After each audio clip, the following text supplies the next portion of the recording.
Commission meeting on August 27th, 2026 at 6 p.m., and I'm calling this meeting to order, beginning with the invocation by Pastor Mulberry, who's on Zoom, and a Pledge of Allegiance led by Commissioner Borum. Please stand if you're able.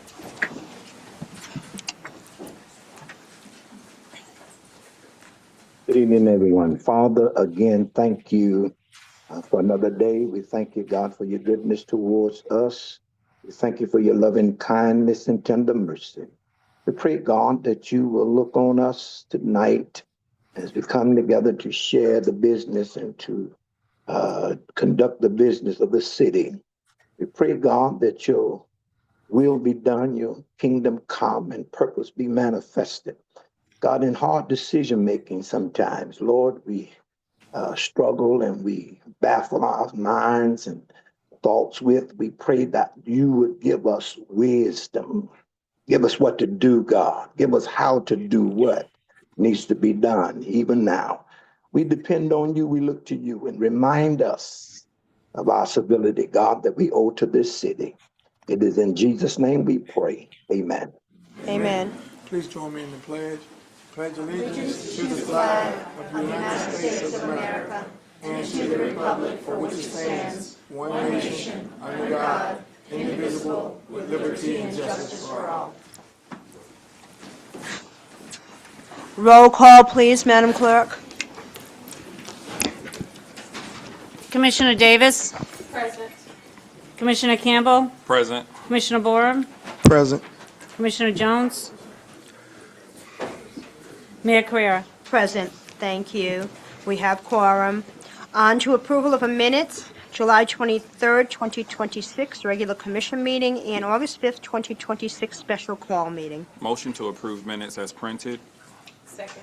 We have a motion, a second, all in favor? Aye. Any opposition? Motion passed. On to public recognition in the spotlight, Employee of the Month, Mr. White.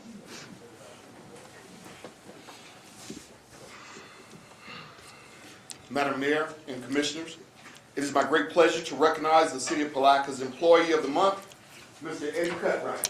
All right. Woo-hoo.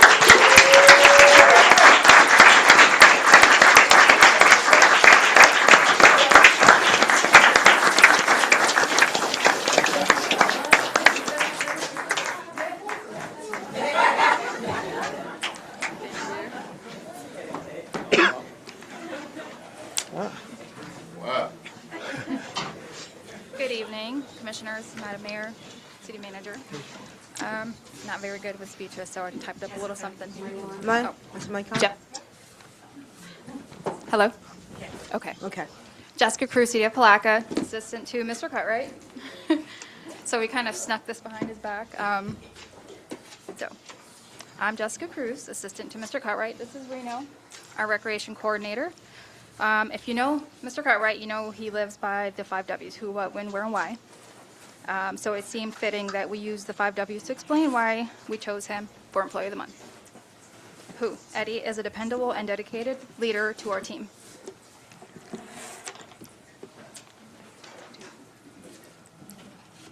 Please stand and talk directly into the mic because it is hard to hear What? sometimes. He gets the job done and is always willing to help. Whenever he is needed and not needed, he always shows up. Wherever there's work to be done, and why? Because Eddie genuinely cares about the city, his staff, his co-workers, and our community. That is why we are proud to select Eddie as the Employee of the Month for the City of Palatka.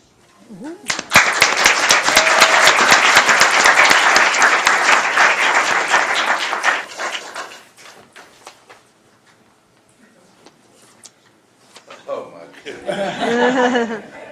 Gonna show everybody.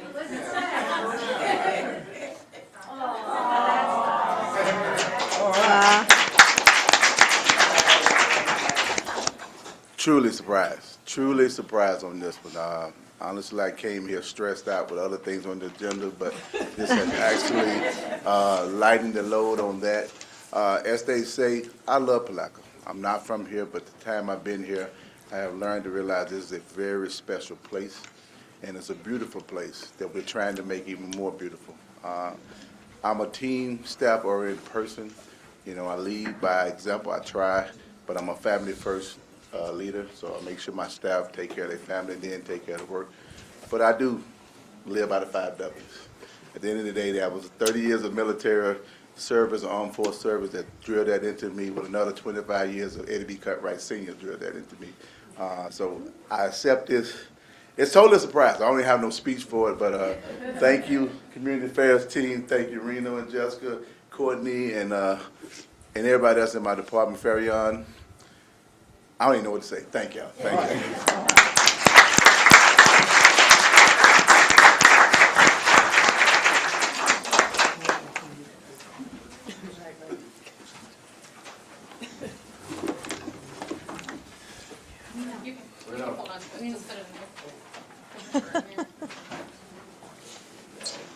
I'm telling you, I'm getting that tomorrow.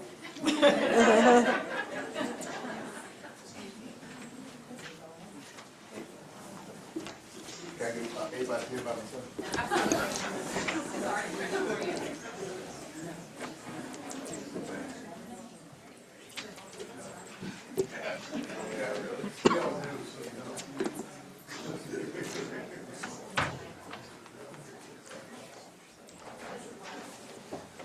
I'm going to read the proclamation issued by the City of Palatka for International Overdose Awareness. Whereas overdose continues to impact individuals, families, and communities across the nation, including the City of Palatka, and whereas International Overdose Awareness Day, observed annually on August 31st, raises awareness, reduces stigma, and honors those lost to overdose, and whereas for 25 years, the observance has united communities worldwide in remembrance, prevention, and support for treatment and recovery, and whereas the 2026 theme, 25 years on, still needed, highlights ongoing progress while recognizing overdose remains a critical public health concern. And whereas overdose is preventable through education, naloxone access, evidence-based treatment, recovery services, and community collaboration, and whereas the City Commission acknowledges the dedicated efforts of prevention professionals, healthcare providers, first responders, recovery advocates, community organizations, families, and individuals in recovery, and whereas residents are encouraged to learn about overdose prevention, support affected individuals, and help foster stigma-free, compassionate conversations. Now therefore be it proclaimed that the City Commission of the City of Palatka, Florida designates August 31st as International Overdose Awareness Day and encourages all residents to honor those lost, support families, promote recovery, reduce stigma, and take action to prevent overdose deaths. Be it further proclaimed that the City Commission invites residents, organizations, first responders, healthcare providers, recovery advocates, business and faith-based groups to participate in observances on August 31st, 2026, in recognition of the theme, 25 years on, still needed. Together, remember those lost, support those who grieve, celebrate recovery, and affirm our commitment to preventing future overdose deaths. Do we have a motion to approve? Second. We have a motion and a second. All in favor? Aye. Any opposition? Thank you. Hi, Ms. Russo. I'm going to present this to you, and if you would like to say a few words. So the Putnam County Behavioral Health Consortium is sponsoring this event. It's going to be at Westminster Hall, and it starts at 5 p.m. Monday, August 31st. We are starting with the resource fair, and that'll be followed by some recovery stories from someone who has lost a loved one, others who are in recovery, and then we will do a memorial of calling of the names of those who have died, and then a walk over the bridge. So we welcome everyone from the community out. It's a free event, and we hope to see everybody there.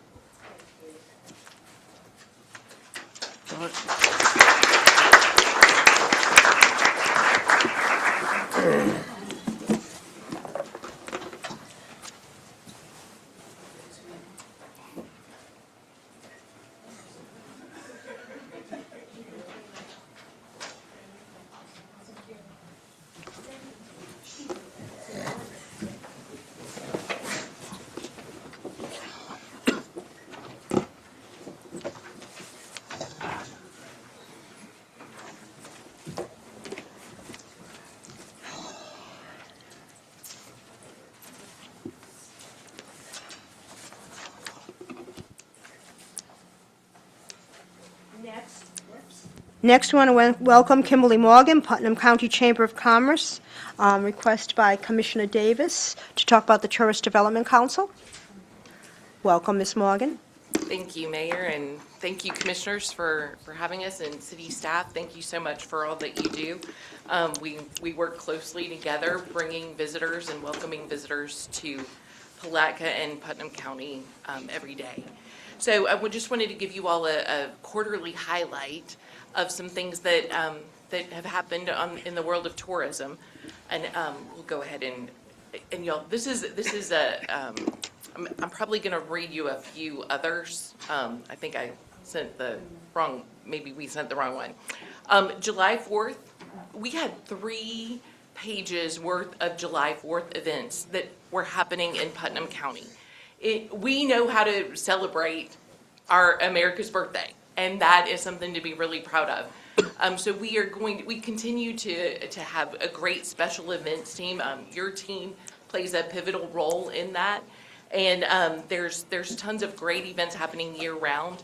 We are actually seeing some events partner together and collaborate throughout the entire county to spread those marketing dollars and get more marketing spend and work together in making sure that visitors have an experience throughout the entire county and extend their stay, which is, of course, our goal.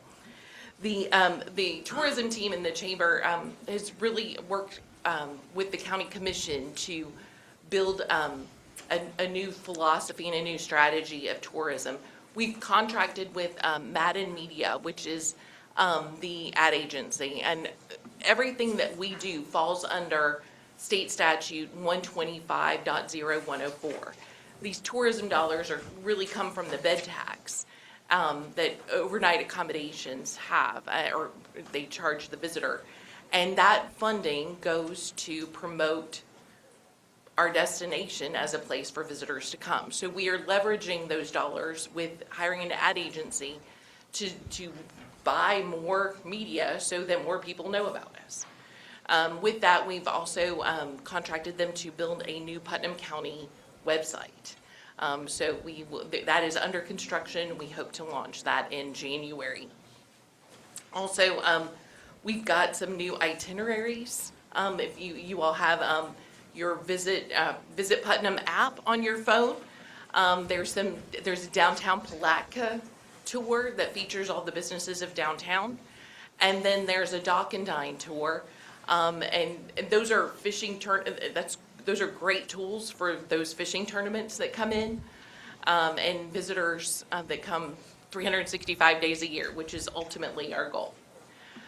So those are just ways to feature the 9 waterfront businesses in the Dock and Dine tour. We do have an inventory of businesses in our CRM, and that allows us to better communicate and track the businesses that we are promoting every day.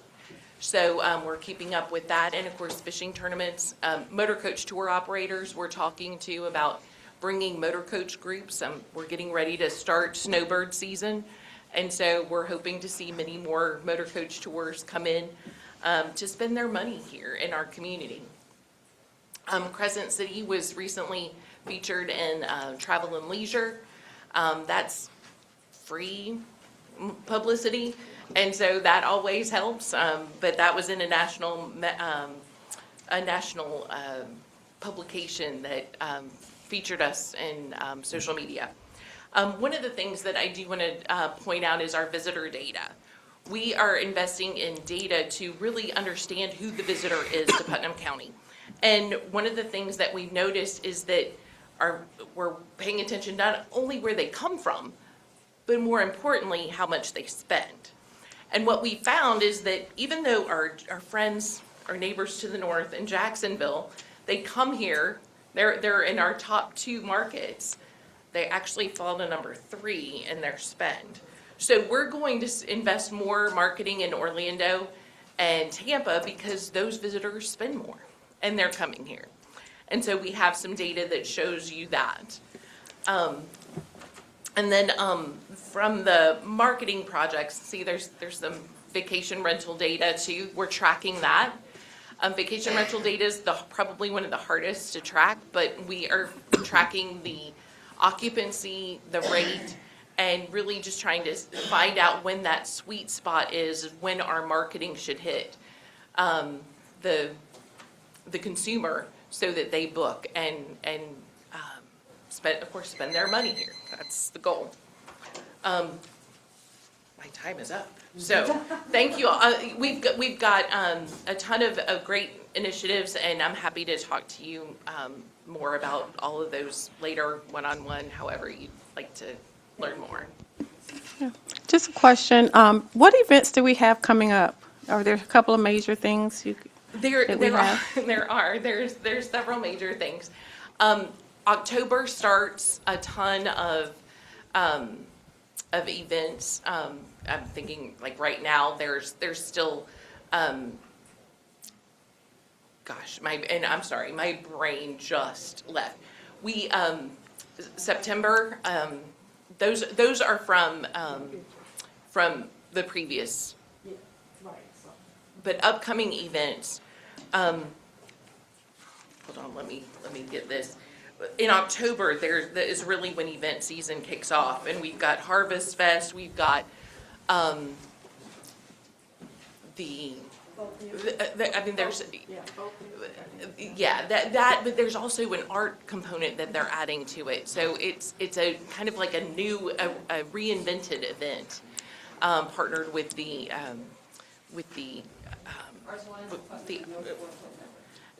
and with community event, community relations with the city. So There's also Gallopep is coming up, is that in November? and that's in November.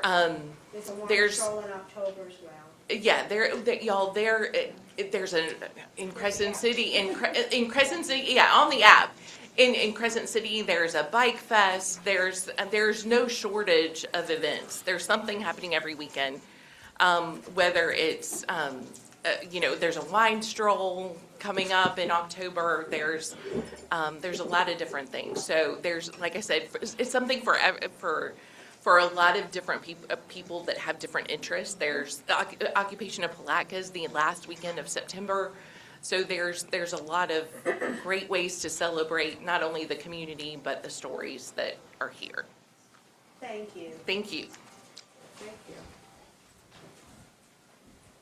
Item D, The Gathering Place Worldwide Incorporated. Madam Mayor, I do believe that item should have been pulled. Okay. Thank you. Putnam County and City Palatka 309C Water Wastewater Project, Speaker J.R. Grimes, Deputy County Administrator. Mr. Grimes. Good evening, everybody, and thank you so much for your time. So many of you may know, we've approached a couple different scenarios, and like I'd say thank you today because it's the first time we've been able to have the conversation in here. So I think it's a great day that we've at least moved it that far. So thank you to your staff. They were absolutely amazing. We sat down with them, I think back in May with Chief Shaw and the wastewater treatment folks and the water treatment folks, and kind of come up with a conceptual plan and say, will it work? And we had some conversations, and then we furthered it along, and here we are today. So I think our ask is it even plausible, right, for us to, as the county and city to come together? The county has been a recipient of a $2.4 million grant from the Florida Department of Commerce to extend or provide water in that 309C area. So conceptually, I know you guys got a report. It was a very good presentation from Jones Edmonds yesterday that showed some capacities and shows like you have some water capacities and some wastewater capacities that could be given. So I think our ask is it even plausible to get our engineering teams to work together to look and see if it's something we could do, whether it's the county buy water from you guys at wholesale rate at 309C and where it ends there on 309C and move it towards the project scope, which is on the south end of that development. Or is it something the city wants to lead a project? I mean, there's just so many different alternatives here, but we just need to know, is it even a plausible idea to run the utility outside the city boundary?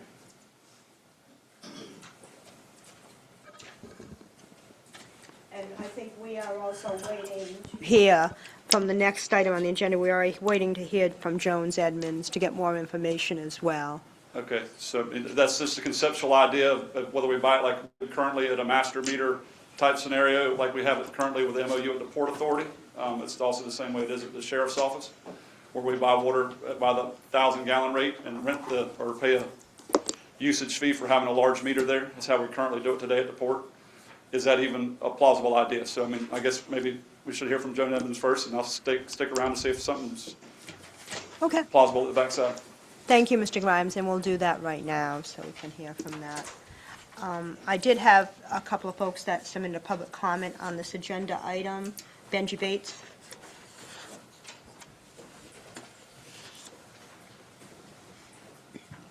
He's a lot taller. Good evening. Benji Bates, 3400 Curl Avenue, Palatka, Florida. You know, they say the best time to plant a tree was 20 years ago, and the next best time is today. I think that same thing happens with infrastructure. I think we have a proven system we can look at, the gas authority. The gas authority goes where there's a need. They don't look at jurisdictional boundaries or things like that, and I think the city's then seen that revenue come back. I'd like to see us look at infrastructure the same way. You know, economic development doesn't stop at a city limit. And I think it would be great to see the city and the county work together on a project like this to extend that without annexation. Now, I understand there's enclaves, there's other issues, and that's a separate conversation.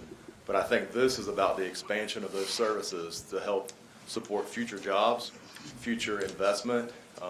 Again, many of these dollars, regardless of what happens in November, they're non-homesteaded properties, and we know those are going to be there. And I think this community should welcome those and provide that infrastructure. Because without infrastructure, businesses can't come. We can do all the marketing we want, but if we don't have sites, we don't have available land, and they don't have the site to go with that infrastructure, they're not going to come here. So I think this is a great opportunity for our community to really come together, you know, and show that, hey, the city and the county, we care about this community, we're looking past some jurisdictional boundaries, and we're going to serve the citizens of Putnam County and provide that infrastructure. Thank you. Thank you. Ms. Pavlis?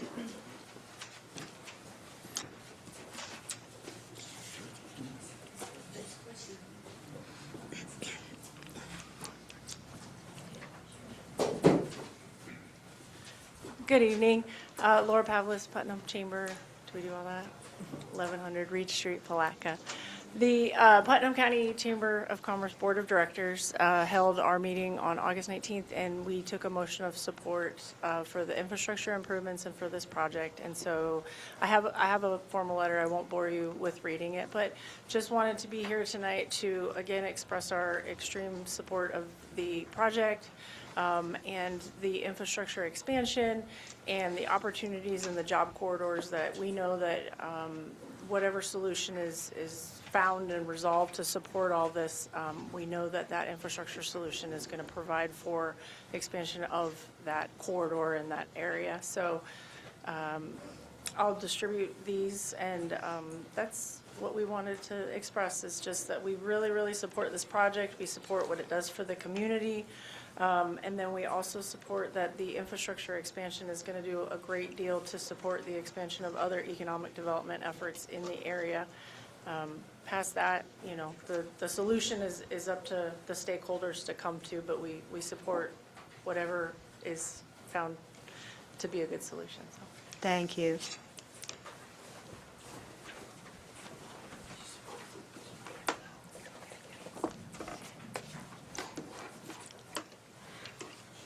Any further public comment on this item?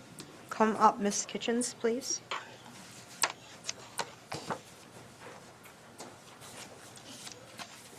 Allegra Kitchens, Palatka, Florida. I fully support this project if the city will extend their water and sewer system to utilities outside the city limits without annexing into the city. It's a win-win for the city. We charge a little bit more for our water, and we don't have to provide the extra city service that drains the city's coffers. And I think if we work with the county, that would be great. So I support this 100% if we don't annex any more property. Thank you.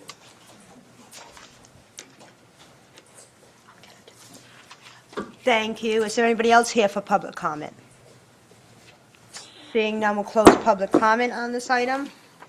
On to F, water and wastewater service alternatives for proposed Palatka Motorsports Development. Presenter Brett Goodman, P.E. Jones Edmonds.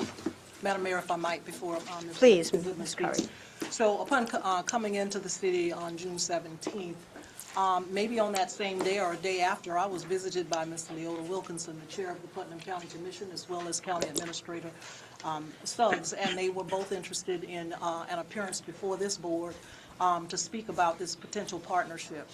I, coming in, knew nothing about the project. I knew there had been discussion with staff prior to my coming in, but I was not educated to the issue, and I don't believe fully the commission was fully educated to the project and the alternatives and the impact potentially on our services.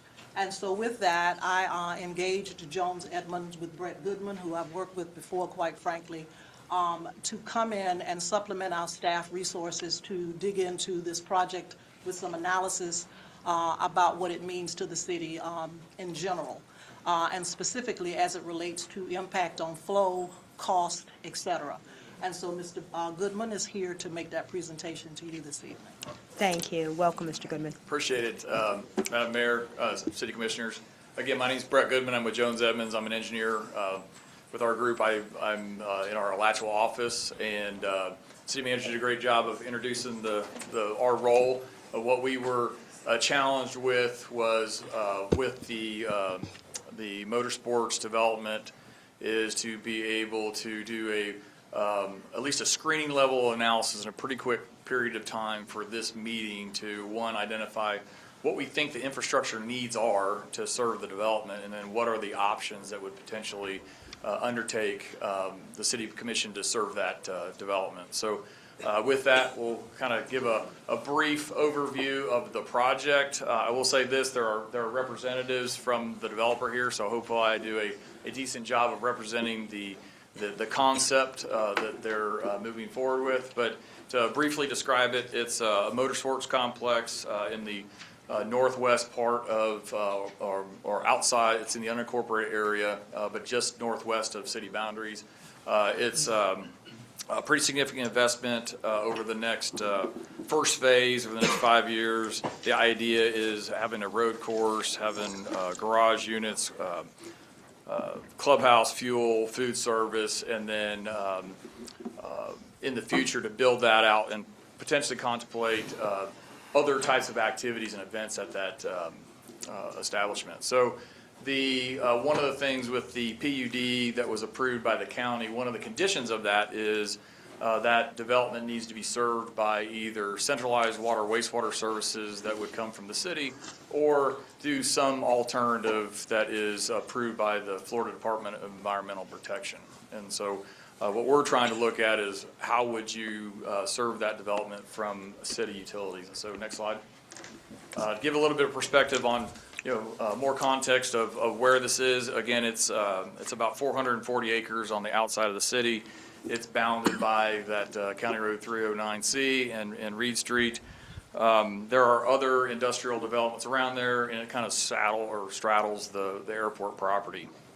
One of the challenges with this is, and I'll show this later, is the property is in its proximity. There's no city utility, relatively close, and so in order for the city to provide service there, there's going to have to be some kind of extension, some type of connection, additional infrastructure that would have to be served. So next slide. So, and put into context kind of the relative magnitude of what the development is. With any of this, especially with water, wastewater, it's all about how much water do you need and how much wastewater do you need to treat. And so we've been working with the developer on trying to establish at least what the first phase development looks like. And for that first phase, it's about 30,000 to 60,000 gallons per day of need. And then build out is to be determined. Depending on the success of the development, those flows would likely ramp up. For our screening level analysis, we just assumed we just take phase 1 and multiply that by 2 and see how that see how our analysis fell out.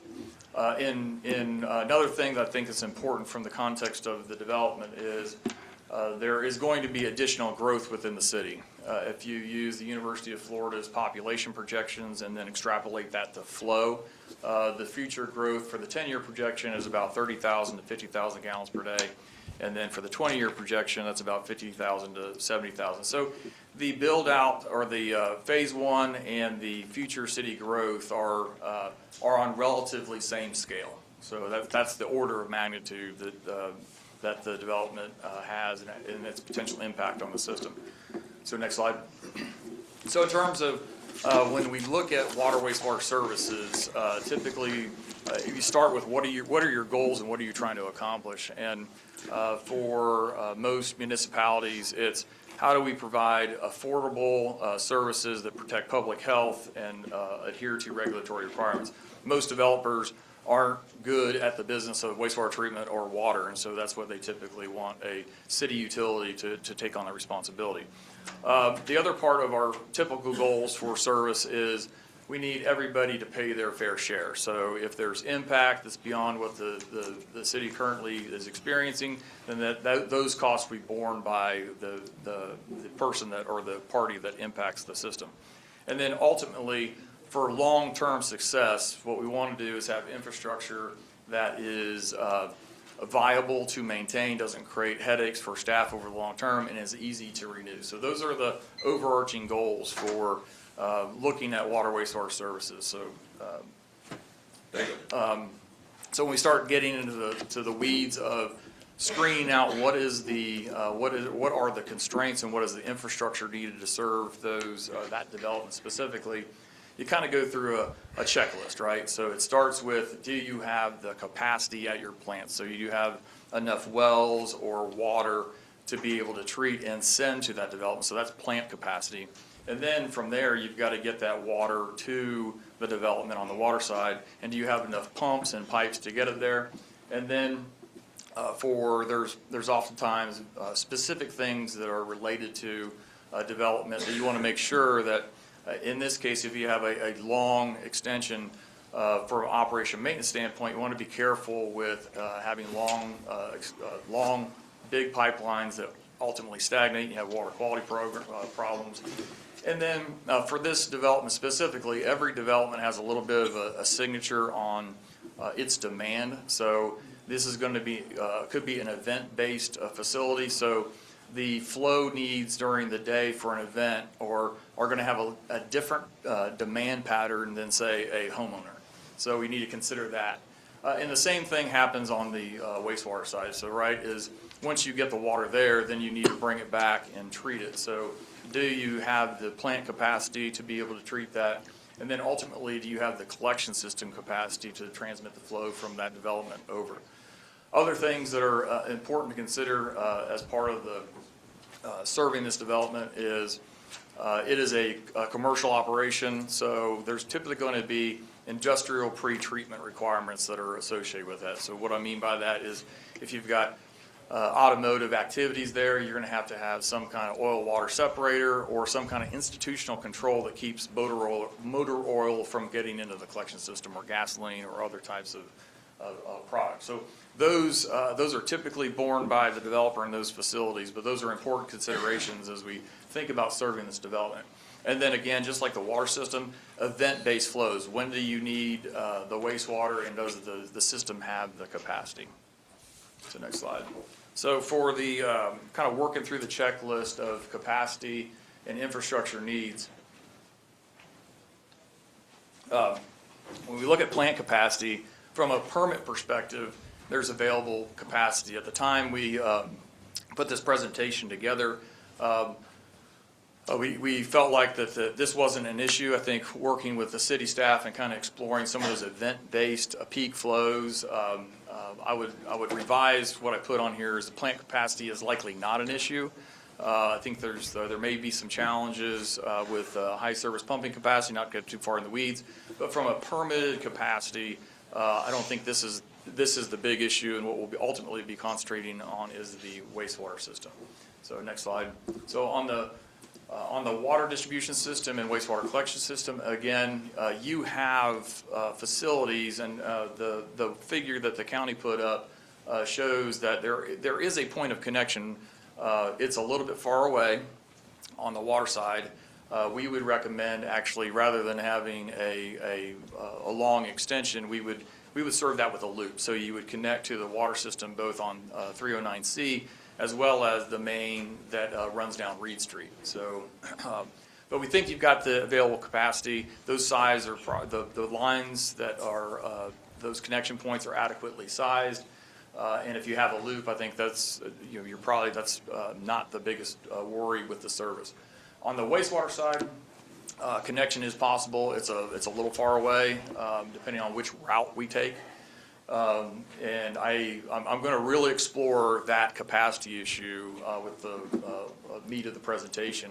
The other thing with the wastewater system, and you'll see it, this development is really far away from, it's in the northwest corridor, and your treatment facility is in the southeast corridor. So several hundred, or close to 50,000 feet away. So that's not insignificant. So I do think from perspective of conceptual screening is the primary unknown is how to serve this development and what is the best way to serve this development with the wastewater, specifically as it relates to the collection system. So what this map shows is what's happening under our feet every single day to be able to take wastewater to your wastewater treatment plant. So just kind of dig into this a little bit is as your customers are generating wastewater, whether it's businesses or commercial establishments, those typically run by gravity through a pipe to one of the points on this map. At each one of those points on this map, there is a pump, and we call that a lift station. And that lift station takes it and puts it into a pipe, and we typically call that pipe a force main. And what complicates this is those pumps don't talk to each other, those pipes don't talk to each other. So when one pump's running, the other one doesn't know it's running. So this is not an uncommon challenge, but we call this a manifolded system. So what typically happens is you have force mains all collecting to what we would call a master lift station. And you have one of those, you have a couple of those, but one of those that's critical to this development is the Moody Road force main or Moody Road lift station system. And so all those contributing areas ultimately go to a lift station that's on Moody Road, and then that pump station pumps water about 20,000 feet to your wastewater treatment plant through a large main. One of the things to highlight on here is just in terms of getting familiar with the system is as we started looking at it, the city and staff have been very proactive with there are several key lift stations within the collection system that in this corridor, lift station 16 on Ziegler Road and Moody Road is they have been upgraded and actually one of them on lift station 16 is about to be commissioned. So those capacities and those upgrades are important and will be important for not only for potentially serving this development but also serving future. The other thing that I think is critically important is that line that goes from the green arrow all the way down to the wastewater treatment plant. It's a fairly large line. It's between 14 and 16 inches. It's made of metal. Traditionally, metal isn't great in wastewater. It's been in service for about 40 years, and so that is a cause for concern. We don't know the condition of it or if it has the ability to sustain, how long it's going to sustain its livelihood. The other thing with these manifolded systems and your this is just a portion of your collection system, is there isn't a comprehensive hydraulic analysis to understand how all those pumps and pipes work together to establish what the firm capacity of the system to serve is. It's not an uncommon challenge, but it makes it difficult to ultimately assess what you can serve and what you need to serve into the future. So when we were faced with that problem, next slide, is what we try to break it down with working with city staff, development, started talking to the county, is what is the best way we can just connect, let's just say phase one to your facilities. And so we really started to identify what are the feasible routes to do that and where does it make sense. And then from there, go to the next slide, is once we get it to the system, how are we going to route it through what I would call from area A to area B, both from a water perspective as well as a wastewater perspective.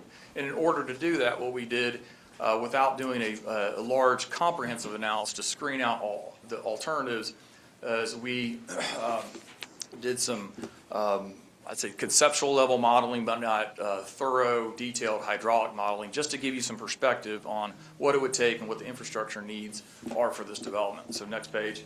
So from that analysis, that conceptual level work, back up one, please, is here's what we feel, based on our understanding right now of the system, is what you would need to serve this development from both a water and wastewater perspective. So from the water side is you would connect essentially the blue line is the water line, and you would connect to a main that's on County Road 309, similar to what the county said. But we would go ahead and continue to extend that up through the development and connect it and backfeed it from Reed Street. So that's the concept on the water infrastructure. On the wastewater side is, I think there's two potential routes. Is one of them is very similar to what the county proposed, is coming down 309C, and dumping that into the collection system and ultimately going to one of the lift stations. It would currently go to lift station 16, that ultimately pumps to that master lift station and takes it to the plant. Depending on the improvements to lift station 16 and what you've done at Moody Road, you may or may not be able to do that route. So there might be an alternative route that takes it from the airport lift station or pump station and pumps that and repumps it back to Moody Road and then takes a long way to the plant. Depending on the capacity of that system, you may be able to use existing infrastructure. But where I'll talk about here in a second is, depending on how you serve this development and future growth, that lift station, that Moody Road lift station and that long pipeline, eventually you're going to exceed its capacity and you're going to be faced with pretty significant infrastructure that's going to be not just for this development but for future growth. And that would likely entail a new pumping station or lift station, as well as a fairly long pipeline that takes it to the treatment plant.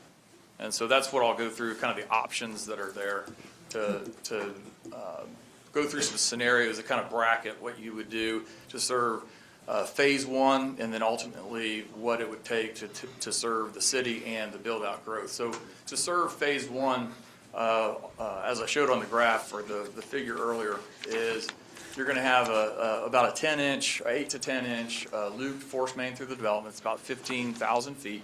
And then on the wastewater side, you're going to need a 6-inch pipe or force main that is fed by likely a lift station, a private lift station on the development that would then go into either down 309C or across Reed Street and down to Moody Road. And that would be about 8,000 feet of force main piping. The order of magnitude cost is on this alternative between 6 and 14 million. The thing I want to stress here, we are from our conceptual level, planning level costs, we're typically pretty conservative. We do that because we want to make sure if you're doing budgeting that as we get into more detailed planning and we get real costs and real bids, we never want to get ourselves in a spot where the city's cut short. So if the bids came in higher, there'd be a gap, and then you've got to come up with funding. So again, these are conservative costs. The other thing that I want to stress with the alternatives is that the big driver here is the length of pipe. You have large or long stretches of piping that definitely the costs are sensitive to that. So this would be the order of magnitude for serving phase one. And then as we build out, go to the next slide, please, this would be my estimate for what the best case improvements to the existing system based on our assumptions for what that future development flow requirements would be. You would have, again, that water main, and then the minimum infrastructure that would be needed for the best case improvement is you still have that force main, but you might have to do some more extravagant improvements to a pump station, like resize that, make it bigger, or make a pipe bigger and make that easier, or minimize the amount of impact to the existing system. So the existing, you can still serve the existing system, but you might have to upgrade some of the pumps. And that's exactly what's happening now at both at Lift Station 16 and Lift Station 25 because of the growth that has currently occurred. So that's a best case. On the worst case side, is similar to what I mentioned earlier. If you have, if we've made the wrong assumption on that future build out, and it's more than 2 times, or there are changes from a conceptual level, it's no longer just a small tie-in, a small change to a pump, changing horsepowers or some pipe sizes at the lift station. You're building a new lift station, you're owning a new lift station, and you're building a long force main to the wastewater treatment plant. So that's a worst case scenario. Again, the other thing I did want to stress on the previous one, what we have assumed is these don't have capacity limitations of the plant. We're still trying to do our due diligence with that. And then go to the next slide. I think it's important though to evaluate if the city were to serve the growth that is likely coming within the city proper and this build out. I do think at some point it's going to trigger a new master lift station and a new line, a new home run, as we call it, to the plant. So, and that's again with the build out and city growth build out, order of magnitude costs, as you see on the presentation, they climb pretty drastically because of the amount of piping you have to install. 30,000 feet of 10 to 12 inch force main from somewhere mid-city all the way down to the southeast part of the city. So those are, to summarize that, won't spend too much time, so this kind of brackets the infrastructure and also brackets the cost. So from a screening level perspective, that was kind of job one in terms of, go to the next slide, in terms of narrowing down. There are still some things that we need to finalize, continuing to work with the developer in the county on, and the city on what is that build out and what are the projected flows to be served. That will probably play a role in how we route wastewater ultimately. And then from that is trying to get a really good handle on, rather than doing a cursory hydraulic analysis, really putting together a defensible hydraulic model to really have a strong understanding of how those different pumps work with each other and what your true capacity is. Once you do that, start bracketing your uncertainty, you start to understand, rather than going from order of magnitude costs, you start to narrow it down from 50,000 feet, getting it to implementation phase. And so those are the things that will have to happen. So next phase. So that's kind of the infrastructure. Now, the other challenge we had, or what we were tasked with, is what are the potential pathways? And you heard one of those pathways before with the county.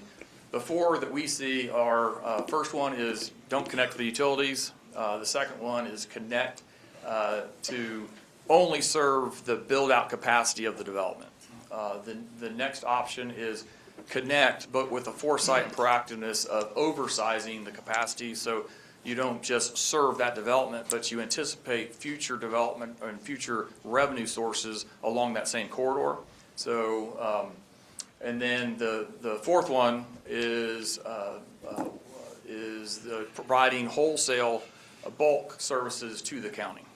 And so those are the 4 options. To quickly go through those 4 and kind of get to the matrix of the pros and cons of each one of those is, next slide, on option 1. You can't read that, so sorry about that. And I apologize to the audience, but bottom line is, if you don't connect to the utilities, that is by far the city's least exposure in cost, but it really limits your participation in future growth in that corridor and future revenue opportunity. Option 2, connect and build capacity for that development only. So what that entails is just serving the development. It's most of those, if not all those costs, would be borne by the developer, because those are the impacts to the system, and it's very easy to define, demarc what it is they're buying and what they need to supply as part of the system. But when you do that, you can't come back and knock on the door and put another customer on that pipeline. It'll be much more difficult. So that's where option 3 comes in, where you connect and oversize for the growth and operational flexibility. So this is the highest outlay of capital for the city, which entails the highest risk, but it does position you. It's the best pathway positioning you for system growth and future revenue expansion. And then the fourth one is not dissimilar from the second one. When you're just serving the utility. In this case, you would be wholesaling that water to the county, and they would take responsibility of it. You'd still have revenue through the bulk service agreement, but you wouldn't have to expend cost for extending those services, but the county would do that, and they'd take it over. So to summarize that, next slide, is of the 4 options, what I try to lay out is the pros and cons, the plus and minuses for things that might help you inform how to participate in this project. So under the first one, on option 1, it's the do not connect. So in terms of city capital exposure, there's none. So there's very little risk, but also there's no revenue. And so there's that is what it is. City control, you don't need any control because they're getting those services from somewhere else. Risk is relatively low, and the growth opportunity obviously is not available. You're taking that off the table. In terms of if you just serve the development only, again, that's, I would say, your minimal capital outlay. You're gonna isolate and define what it is the development needs to serve them solely, and they will bear that burden as an impact fee or some participation in that. But the good news with that is they are a new revenue source. In terms of city control, typically there's going to be some negotiation. If they're going to outlay that capital, they're going to want to have a say in the facilities, and so you lose a little bit of control there. And then, so from that perspective, I would say the risk is moderate. The challenge is that once you build that, there's no taking it back. You really limit yourself to the spare capacity because the developer is now entitled to that capacity. And if you interrupt them with a new service, then they become your customer, and that's not fair if you connect somebody else and takes that capacity. So then there's the oversize for growth. Again, that's where you're taking a proactive role to invest, then more than just serving that development. You really feel like that there's an opportunity to make an investment, see future growth, see future revenue, but that takes risk, right? So oftentimes when you build something, you want to make sure that you have a return on investment. If growth doesn't occur at the time period, then that's where you're absorbing the risk. But in this alternative, you also, by bringing money to the table, you probably have the most control. You can build the facilities as you want to. The developer becomes additional customer, but you also have provisions for how you're going to serve that future growth. And then option 4 is wholesaling to the county. It's very similar to option 2, is where you have very limited capital outlay. You're going to get revenue from that wholesale agreement. The one thing I put as a yellow or a moderate there as opposed to option 2 was a lot of times wholesale agreements don't always get updated as frequently as rate adjustments. And then things change, people forget, and it's like, all of a sudden it's been 20 years since we modified the wholesale agreement. Those things do happen. And then from a city control, you start to lose control once you set a demarcation of service. Then those facilities become the county's, and then in the future, the county may serve other customers off that main. So they still need to have and assure that you have the capacity to do that. But again, by you not owning the infrastructure, you're going to lose a little bit of that control on who connects ultimately into the future. So in terms of risk, it kind of depends on the relationship, and there would be interlocal agreements that would be set to make that wholesale agreement. So those are risks. And then from a growth perspective, is really if you in either case. You want to be working with the county and to identify what is their long-term needs. If it's more than just serving this development, really need to make sure that the existing infrastructure is sized adequately for that. So to conclude is, next slide, is another way of looking at this is from the strength, weaknesses, and opportunities perspective. From a, typically with this type of exercise is there are going to be things with participating in this project that are favorable to the city. Those are your strengths and opportunities. And then as we go through this and we go from the 50,000-foot line to implementation, there are weaknesses. Right now, we don't have all the information. So in order to shore up those weaknesses is doing a more comprehensive analysis on what do we think the future flows that the city is intending to serve, as well as what the future development build-out would be. And so those will help inform and shore up our weaknesses. And then ultimately, what are the threats? If we're never going to have all the information needed to make a decision, but if we can identify those things that are challenges, so if you build something and growth doesn't come, what are the things we could mitigate to do that? And oftentimes in these types of situations where if the city were to, again, offer those services and oversize that risk, how would you mitigate that? And oftentimes we see utilities where they start to establish service area boundaries that are different than city boundaries. So in that case, you've extended a line. Maybe you missed the timing of the growth, but at least you have committed that anybody along that corridor is required to hook up, and so you can get that revenue at a later time. So you start to think about how you can capture, you've outlaid a capital and you want a return on investment, so you start creating risk mitigation agreements, and those are typically the interlocals with the counties, or it would be the county in this case. So so that concludes my presentation. We started this with the task was, do a screening level analysis of what the infrastructure is and start presenting the options so you all could be informed with how do you participate in this project. And very much appreciate the opportunity to help the city with this. Thank you. Does anybody have any questions of Mr. Goodman? Madam Mayor, if I might just Go ahead, interject Ms. Scott. for a moment. I know the presentation was a little lengthy, but I believe in preparation before major decision-making, and that is why the presentation was made today. Any questions? Commissioner Davis? That's why I turned to you first. Thank you. So first of all, thank you for that very thorough. I'm an engineer, sorry. Yeah, yes. I would have guessed that. But what my takeaway is from this presentation is obviously the city has some options. And I'm just going to go ahead and just say, in your presentation, the first option of do nothing is not an option for me as a commissioner. I am definitely in favor of this project. I think it brings an amazing opportunity to our area. What we have to work out, honestly, is the utilities, obviously the infrastructure. And what I hear are some options that are available. I'll say that I do want to see the city as a partner in this. That's just Commissioner Davis speaking.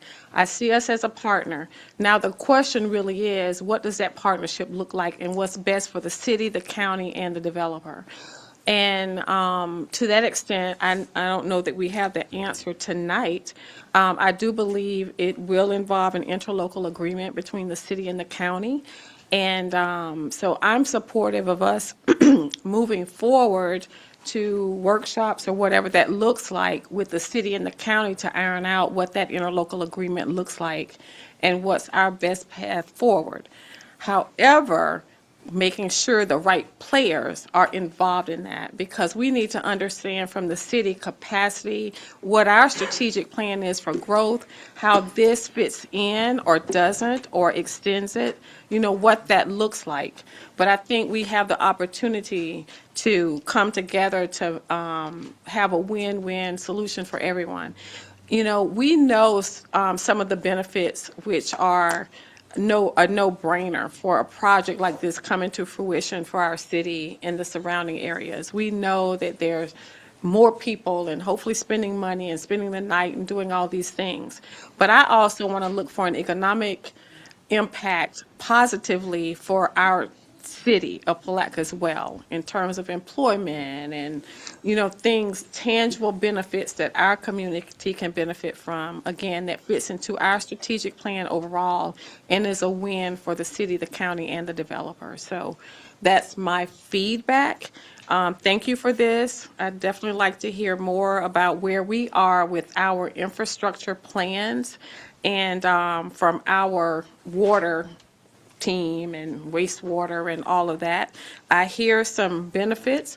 I definitely want the city to have a stake in potential growth and the impact in that growth in providing those services in some of these new areas beyond the development that we're talking about. So that's my take. That's my feedback. Thank you all for this opportunity and the explanations that we've received. Well, I concur with Commissioner Davis as it relates to the overall support of the project, but my whole thing is I want to make sure that it's something that we can do as it relates to our return on and our investment. I just want to see what the ROI look like and let it be positive as it relates to just accepting the project just because it's being presented, but I'm looking at the bottom line. Commissioner Jones? Without a prepared statement, and the only facts that I listened to today, I would need a more comprehensive analysis.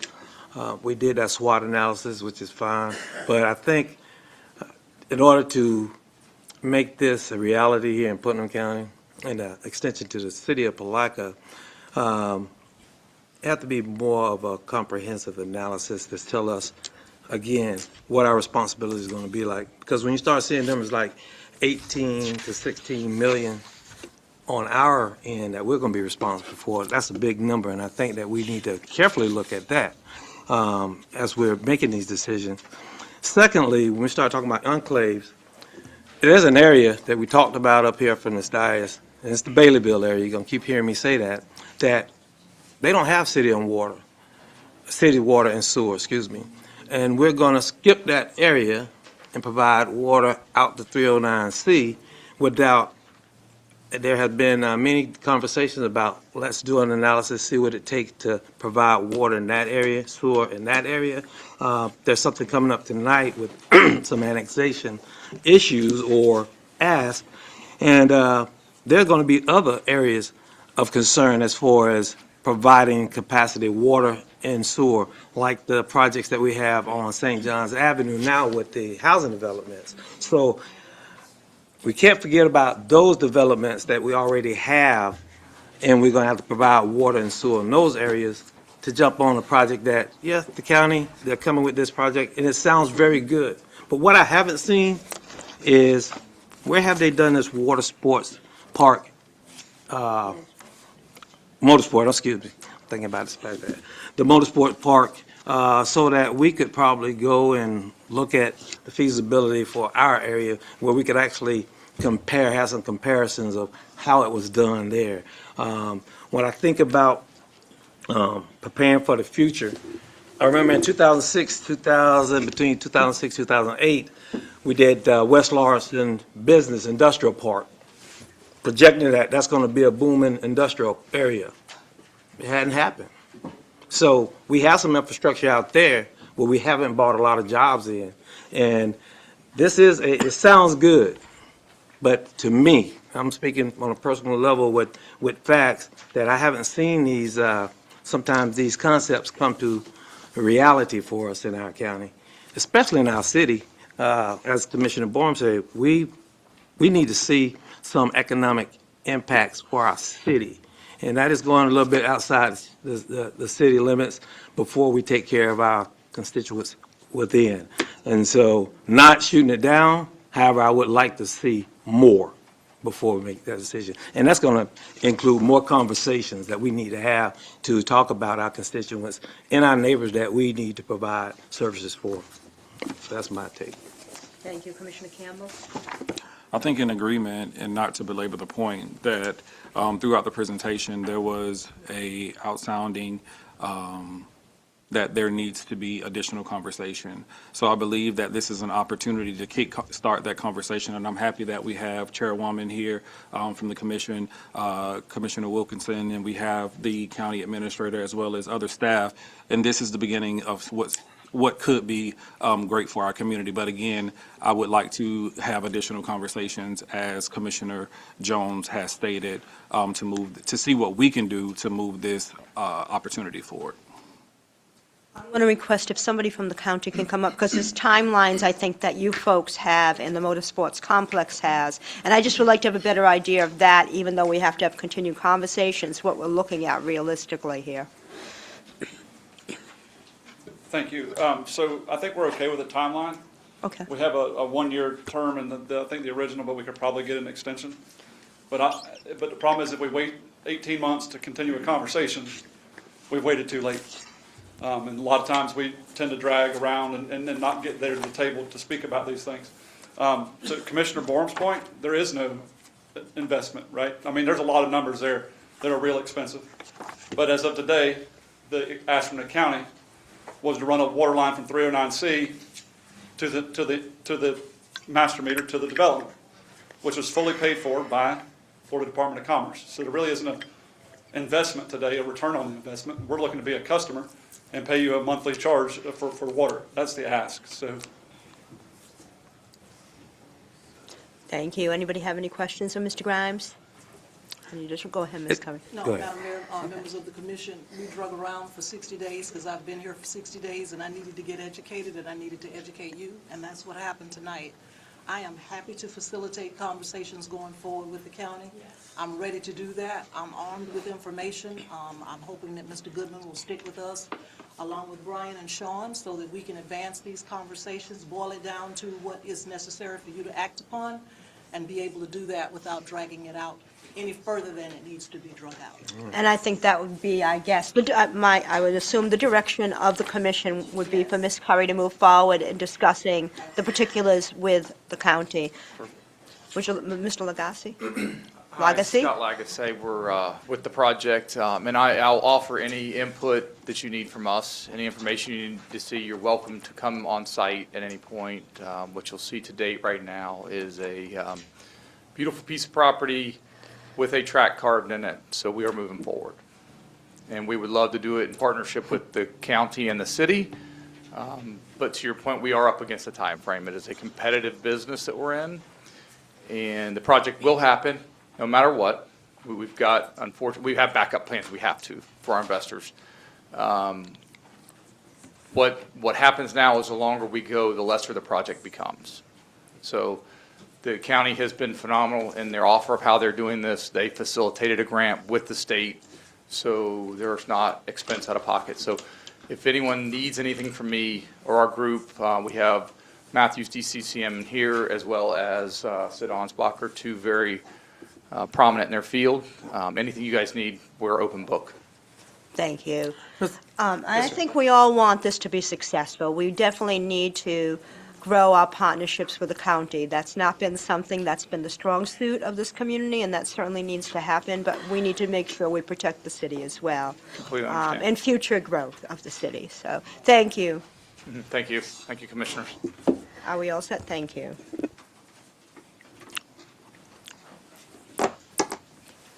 On to the Port Consolidated Site Remediation Funding Options, a recommended path forward.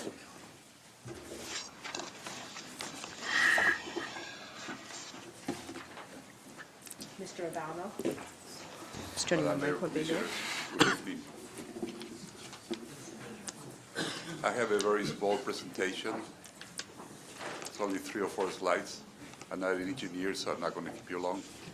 I want to preface this report to you that I've been working with all on this project, and we inherited this project maybe 2 or 3 weeks ago. So there are a lot of questions we might not be able to answer today. The EPA representative was supposed to be in this meeting. However, they told us they had a conflict and decided not to come.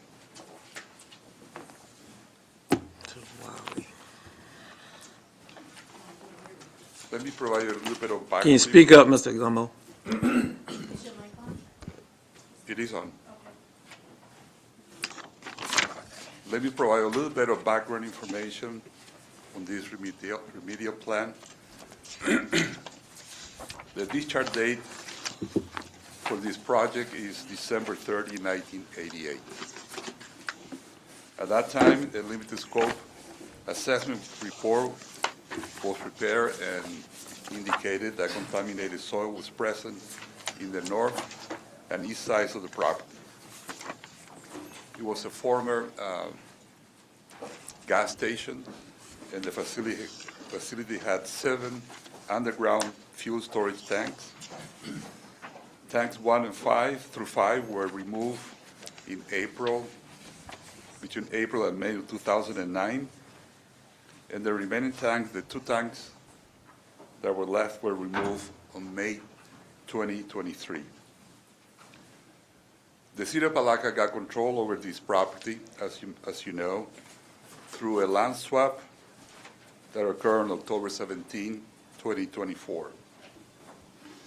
And basically, the city assumed responsibility for the AC agreement, the advanced cleanup agreement number 538, that was entered between Blue Crab Development Group and the EP on October 2022.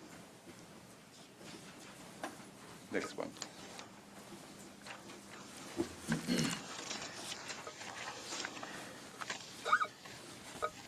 Based on the information that we have provided by the contractor and the applicant on this, the current funding may not be sufficient to complete the remedial plan.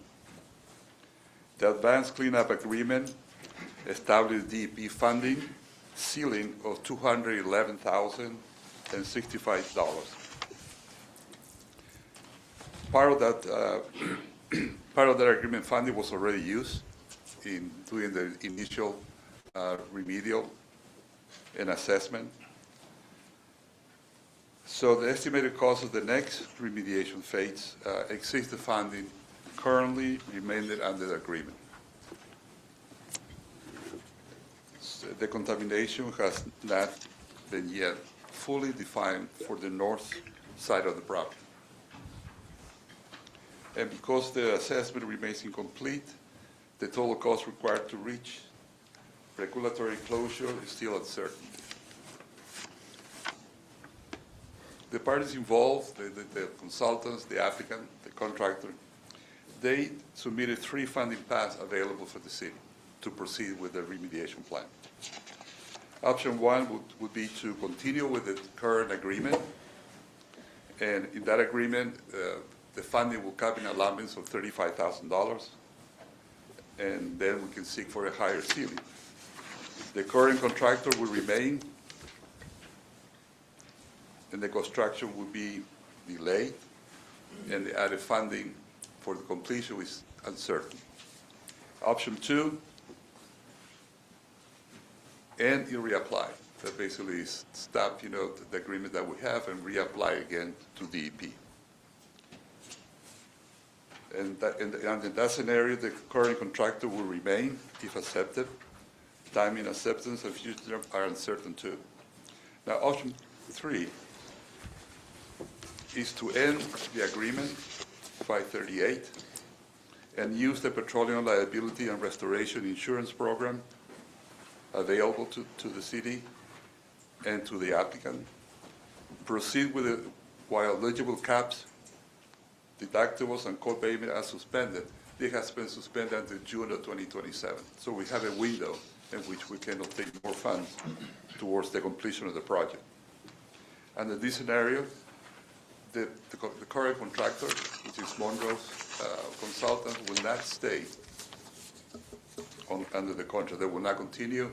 DEP will go to the second on the list that they had originally and enter into a new contract. Based on this, the city has to select one of the options. The recommendation from all the parties involved, including staff, is for go with the option 3.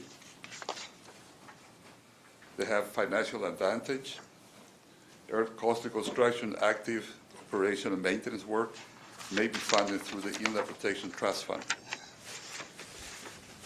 Like I said, the current window with eligible caps, deductibles, and copayments are suspended until June 30, 2027.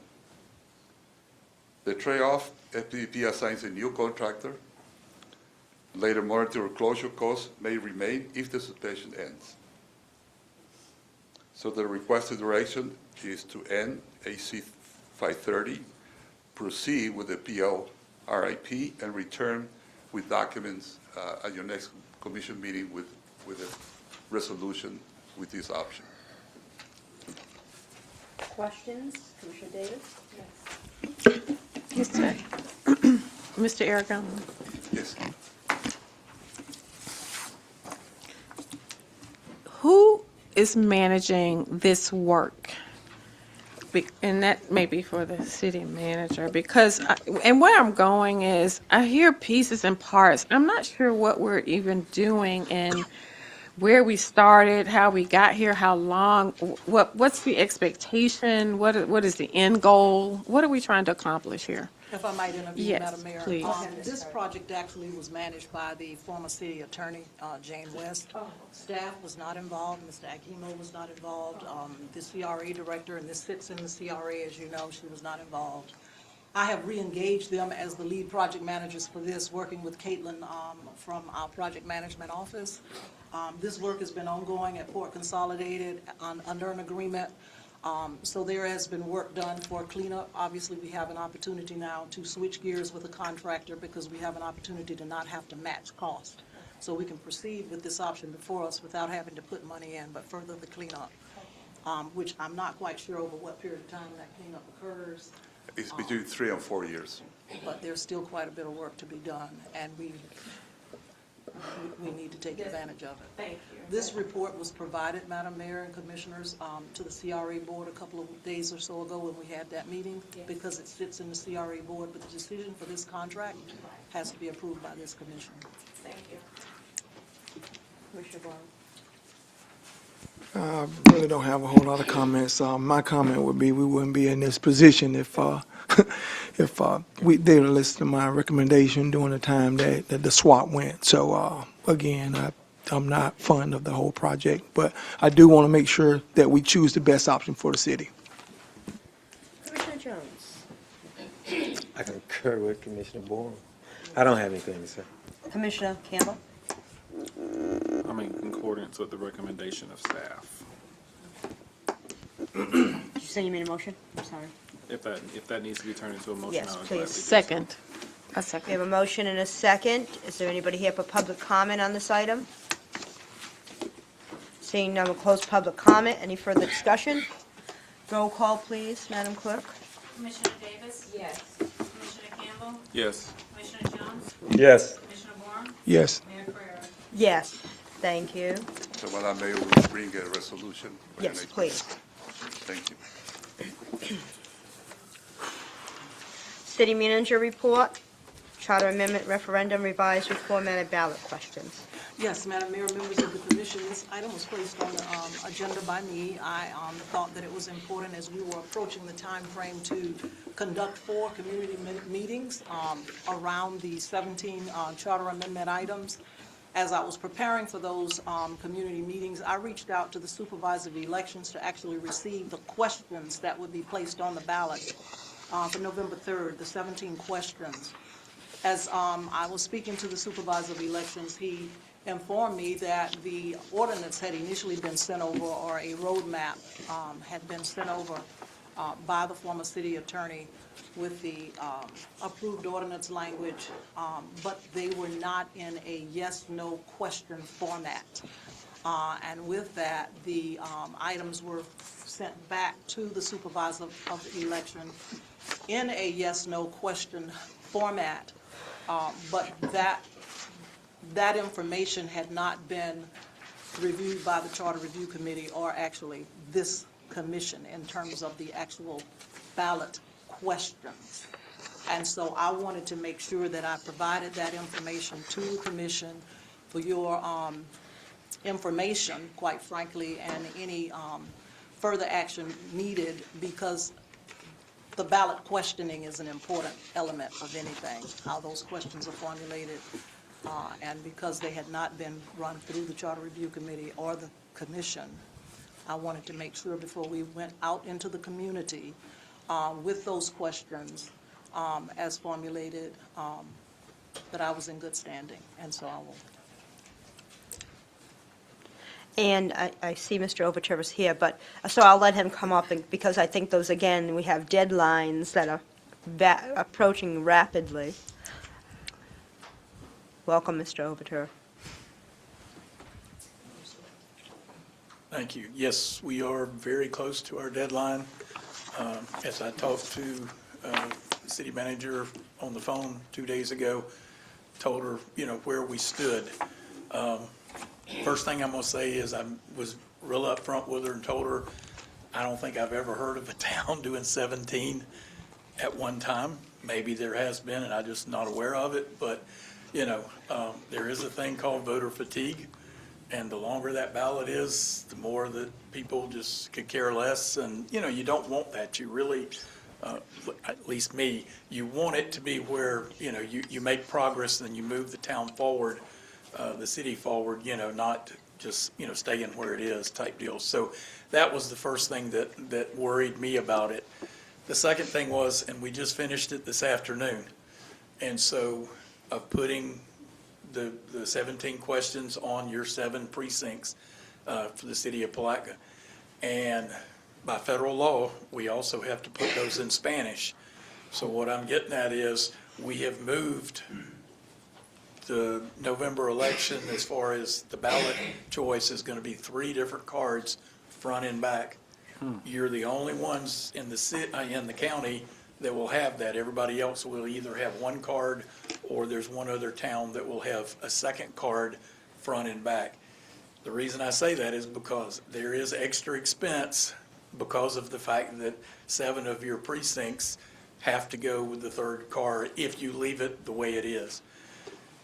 I'm going to go ahead and say my suggestion would be, especially if there's some question about whether it's been approved or not. Again, the supervisor's office, the elections office, we are truly, totally administration.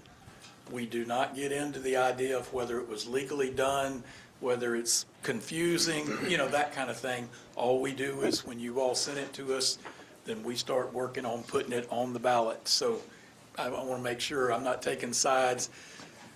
What would help us a little bit would be to if we only did 10 of the 17, that would get it back to the second card, and then there would be no extra charges for that because I'm already doing it for another municipality. I'm just throwing that out to you because that is an option. You all may say we're not going to do this at all. If you're going to do that, please let me know in the next 2 days so we can take all of that off. Because by the 3rd week of September, I have to have the ballots ready to send to my overseas voters because they have the right to get it 45 days before the election. So our time crunch is really tight. I had told the city attorney before that really September 1st is about my deadline. She had gotten me the stuff several weeks ago, so we had began to start working on that. We all, of course, have to wait till the primary was over to see who won and, who goes on to November and who doesn't and, that kind of thing. So we are at, a really tight time crunch as far as that's concerned. So, again, I'm not here to tell you what to do. I'm just asking you to tell me what you want done, and then we'll proceed. The other options that you have is if you say we're not ready to do this. I know the Charter Commission, because I met with them over a year ago at my office. A few of them wanted to come by and ask questions. So I know this has been going on about 2 years. But the other option is, right now, we do not have an election scheduled for next year. You could always do a special election. Again, there would be some cost to it, anywhere from probably $6,000 to $8,000, $9,000, again, to do that. Then in 2028, you have the March presidential preference primary. Both parties will not have, an incumbent running for president, so that may get some excitement and interest, but it may not. We just went through the August primary, and I see the mayor-elect is here, and he had asked me my question. Mr. Mayor-elect, 28% was what the turnout for Palatka was. So Palatka was a teeny bit better than our overall average, but at least we were better than the state average at 25%. August, a year and a half from now, I'm not sure is going to be much better than the 30%. And then we get into November, a year and a half from now, which is the presidential. We just went through in 2024, 80.6%, which is the most Putnam County has ever seen ever by 8 percentage points. Whether 2028 will be that way or not, there's no way to tell, don't have a crystal ball, but we know that it'll be more interest in 2028 than there would be, in August or in March. In November, if you leave it on the ballot or we put some on the ballot, usually the state average is 60%, but I'm going to say I think we'll be around 70%, mainly because of the other amendment that's on the ballot, and that is the property tax amendment. So I just want to give you the scenario of what I have to worry about to try to handle it for you all and make sure we do a good job. Yes, Madam Mayor, so when we had the conversation with Mr. Overturf a couple of days or so ago, our city attorney, Ms. Hodges, was also on that call, and I know she has reviewed this item thoroughly and will probably have some comments regarding it. Okay, thank you, Ms. Hodges.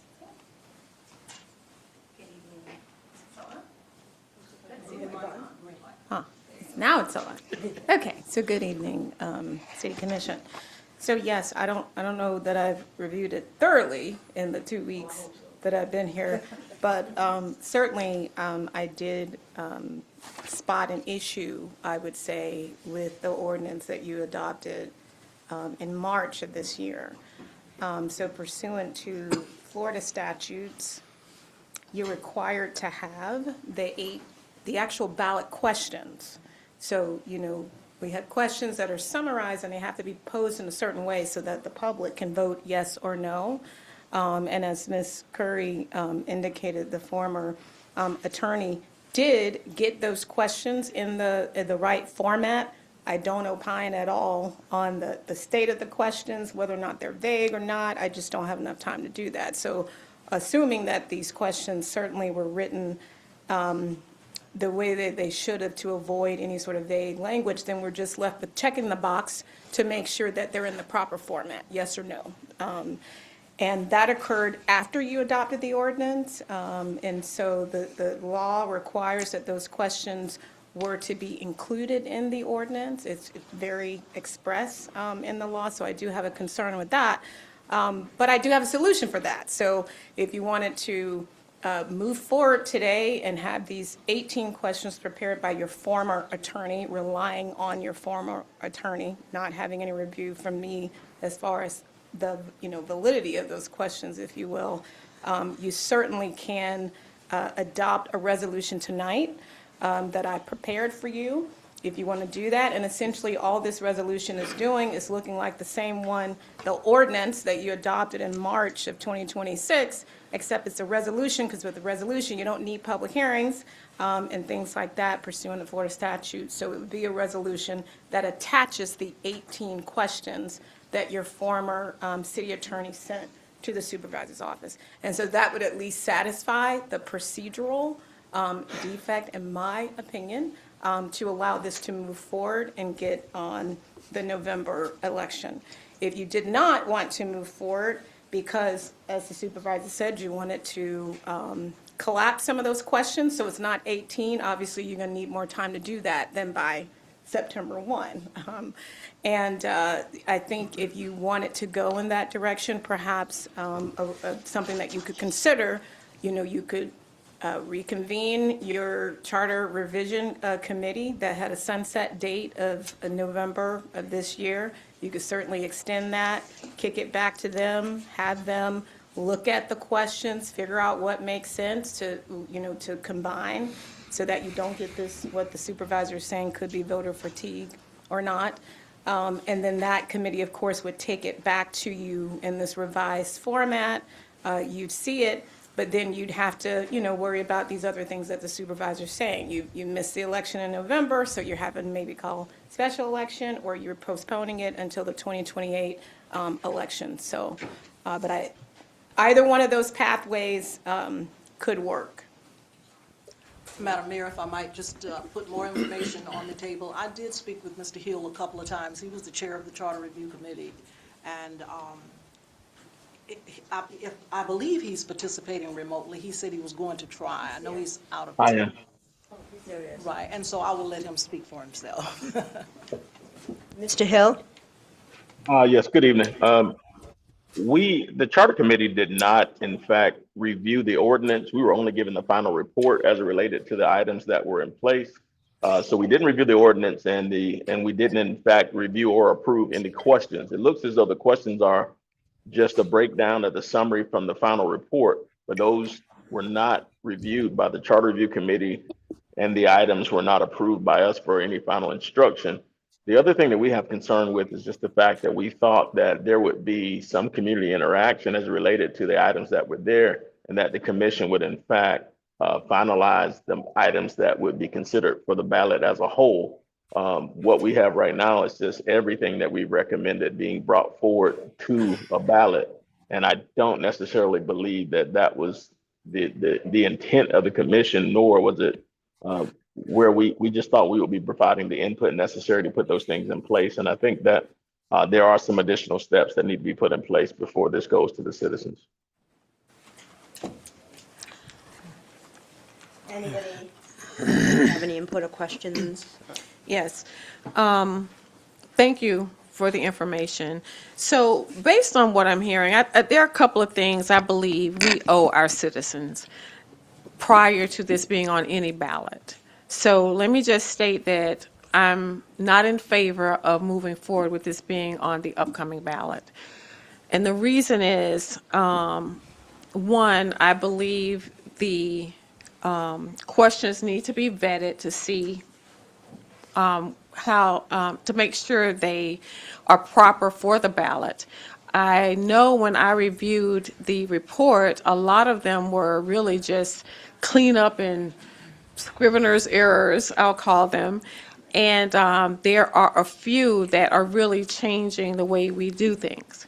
So the other thing I remember, and I will say, before I was elected, I was a member of the Charter Review Committee, but left too when I became commissioner, is I know there was a plan also to review those recommended changes or amendments with our with the constituents so that they understood what we were doing and they were aware of what we're going to vote on. So, you know, I'm really disappointed that with all the work the Charter Review Committee did and the timeliness of it, that the final steps were not completed effectively.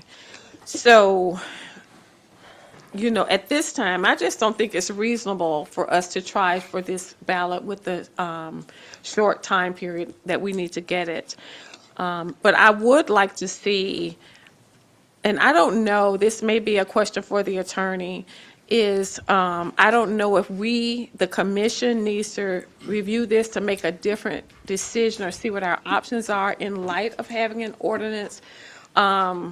If we wanted to come back and decide what ballot this goes on, or do we get it back to the committee?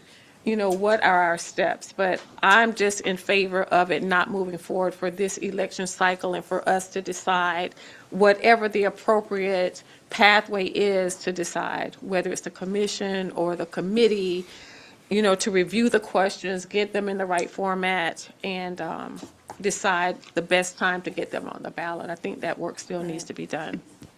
Right, do you want me to respond to that? Anybody else have any comments, questions, input, whatever? No, I certainly concur with Commissioner Davis, and the other point that you brought up as it relates to the item that had associated error with it, and that would require additional review and correction or what have you. So I'm not in favor of moving forward with the current charter changes and putting it on the ballot, and then the impact that it would make as it relates to the novel that it would create if we did so choose to put all 17 items on that ballot, and you'll go from one page to a novel. So I'm not in favor of that. Commissioner Jones? Neither am I. Campbell? I'm not in favor. I think, obviously, the consensus is that we want to have further work done and wait. It is a disappointment, I have to say. I mean, I know the committee worked hard on this, and it's finally had come to fruition, and I was really optimistic that this would get done. But given the situation, we will have to wait and be patient. Right, so through the mayor. Yes. I think we would like a motion. Okay. Something a bit stronger for the supervisor of elections to go back with, since you do have a current ordinance that's, dictating that this go on the November election. And we can always, whoever does the motion, include direction to staff to come back with something more formal, like a repeal of the ordinance. Also, you want to take a look at that initial document creating the charter, because just to Commissioner Davis's point, you would want to specify in that document exactly what the charge is and what the next election date would be as a commission, that you would prefer that committee to get the questions back to you and what election those questions would be on. So, Are you finished, Ms. Hodges? yeah, so basically, we just need a motion, directing the supervisor to not place the questions and statements that were contained in ordinance 2026-22 on the ballot for the November election, so just make sure. And so my question, before any motion is made, is for the Charter Review Committee, are they still considered a committee, or have they been discharged according to what you've seen? I mean, technically, through the mayor to the Commissioner Davis, pursuant to this, their sunset is the general election in 2026. Got it. So we have time, so that's November. Okay. So my thought would be between now and your next September meeting, that's plenty of time for me and the city manager to come back with a resolution. Yes. Proposed to you for you to take a look at. We can put some blanks in there so that you can have the discussion as far as which election you want to put it on. Okay. In 2028, or as the supervisor said, you could also have a special election. Those are all decisions, policy calls that you would be making.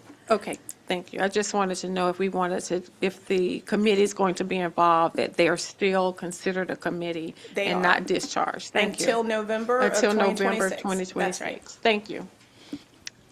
Okay, does it? I'm going to bring up public comment. I usually do it after the motion and then call public comment up.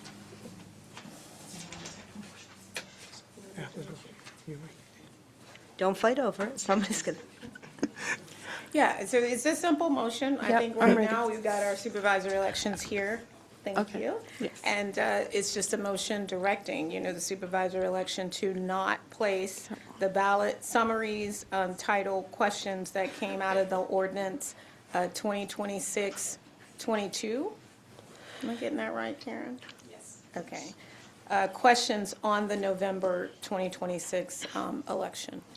Okay, so moved. No, I move that the supervisor of elections not place the ballot summaries from ordinance 2026-22, the questions on the November 2026 ballot. Good enough. A second. We have a motion and a second. I'm going to open the floor to public comment. Thank you, Mr. Overture. Ms. Kitchens?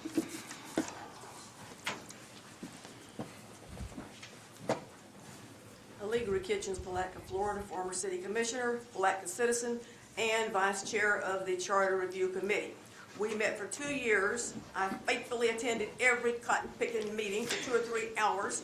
We went over this with a fine-tooth comb again and again and again. We talked to Mr. Overturf, we talked to the chief of police, we talked to Brett Dennis, we talked to everybody and his godson. Whether, maybe this wasn't set on the ballot, but the things listed here that are on the ballot are the things we went over with a fine-tooth comb. We questioned them. We went over and over and over. We decided these are the things by a vote of the committee, 12 people, majority vote. We decided these things should be done. And I don't subscribe to the dumbness of the voter. I know a lot of the people that bother to go out and vote are going to look at that ballot. And I have been in many elections where the state of Florida amendments were more than 3 pages. And if the voters can't turn over the page and look at that, then they probably shouldn't be voting in the first place, although it's their right to vote. So putting it aside because it's too many for the voters, you're impugning their intelligence. However, if the ordinance, if it came through and it didn't have the yes, no thing on it, like Mr. Overture says it should have, obviously it should have it. But to put this aside and us have to go back and do it again, so we have to dumb down the charter, combine things that probably shouldn't be combined. What do we combine? The police chief and the city manager? I mean, seriously. We went through the city charter piece by piece, and we didn't change the whole thing. These 17 things we felt were important. And as far as I know, and there's a couple of members of the charter committee here tonight, we read these over. And what I remember reading, and I still got my packages at home. I've got boxes of this stuff. Everything on that ballot is what we approved and we agreed to. We did not know about the yes-no thing. That's something that's a technical thing between the supervisor and election in the city. If you want to go ahead and postpone this because of some legal issue with the yes or no on the ballot, and you all didn't approve it at that time, that's your prerogative. I suggest you go ahead and move it forward if you want the charter corrected, or that's not corrected, there's nothing wrong with it. If you want it updated like you all said you want it done, and you gave us the directive to do it. But if you want to put it off for a year or two, that's fine. But don't let the public think, and don't you think that we didn't do our due diligence and go through that, and everything on that ballot issue is exactly what we went through with a fine-tooth comb. We did our job, and I think we did it very well. Thank you. Who said they did? Thank you. I don't think there was any intent to say that the charter committee did less than the best they could do. And I don't think that was our intention. Not at all. And I personally would like to see it go through, but unfortunately, this is the situation as it is. And I mean, the charter hasn't been reviewed since its inception, as far as we could determine historically. It's well beyond time, but we want to do it right.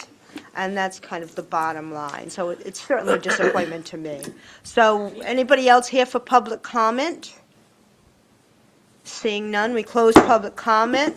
Roll call, please, Madam Clerk. Commissioner Campbell, Yes. Commissioner Jones, Yes. Commissioner Borum, Yes. Commissioner Davis, Yes. Mayor Carrera. Yes. Thank you. I'm going to open the floor to public comments for items not specified in the agenda. Public comments is limited to 3 minutes. And please give your name and city or town of residence. Mr. Deputy.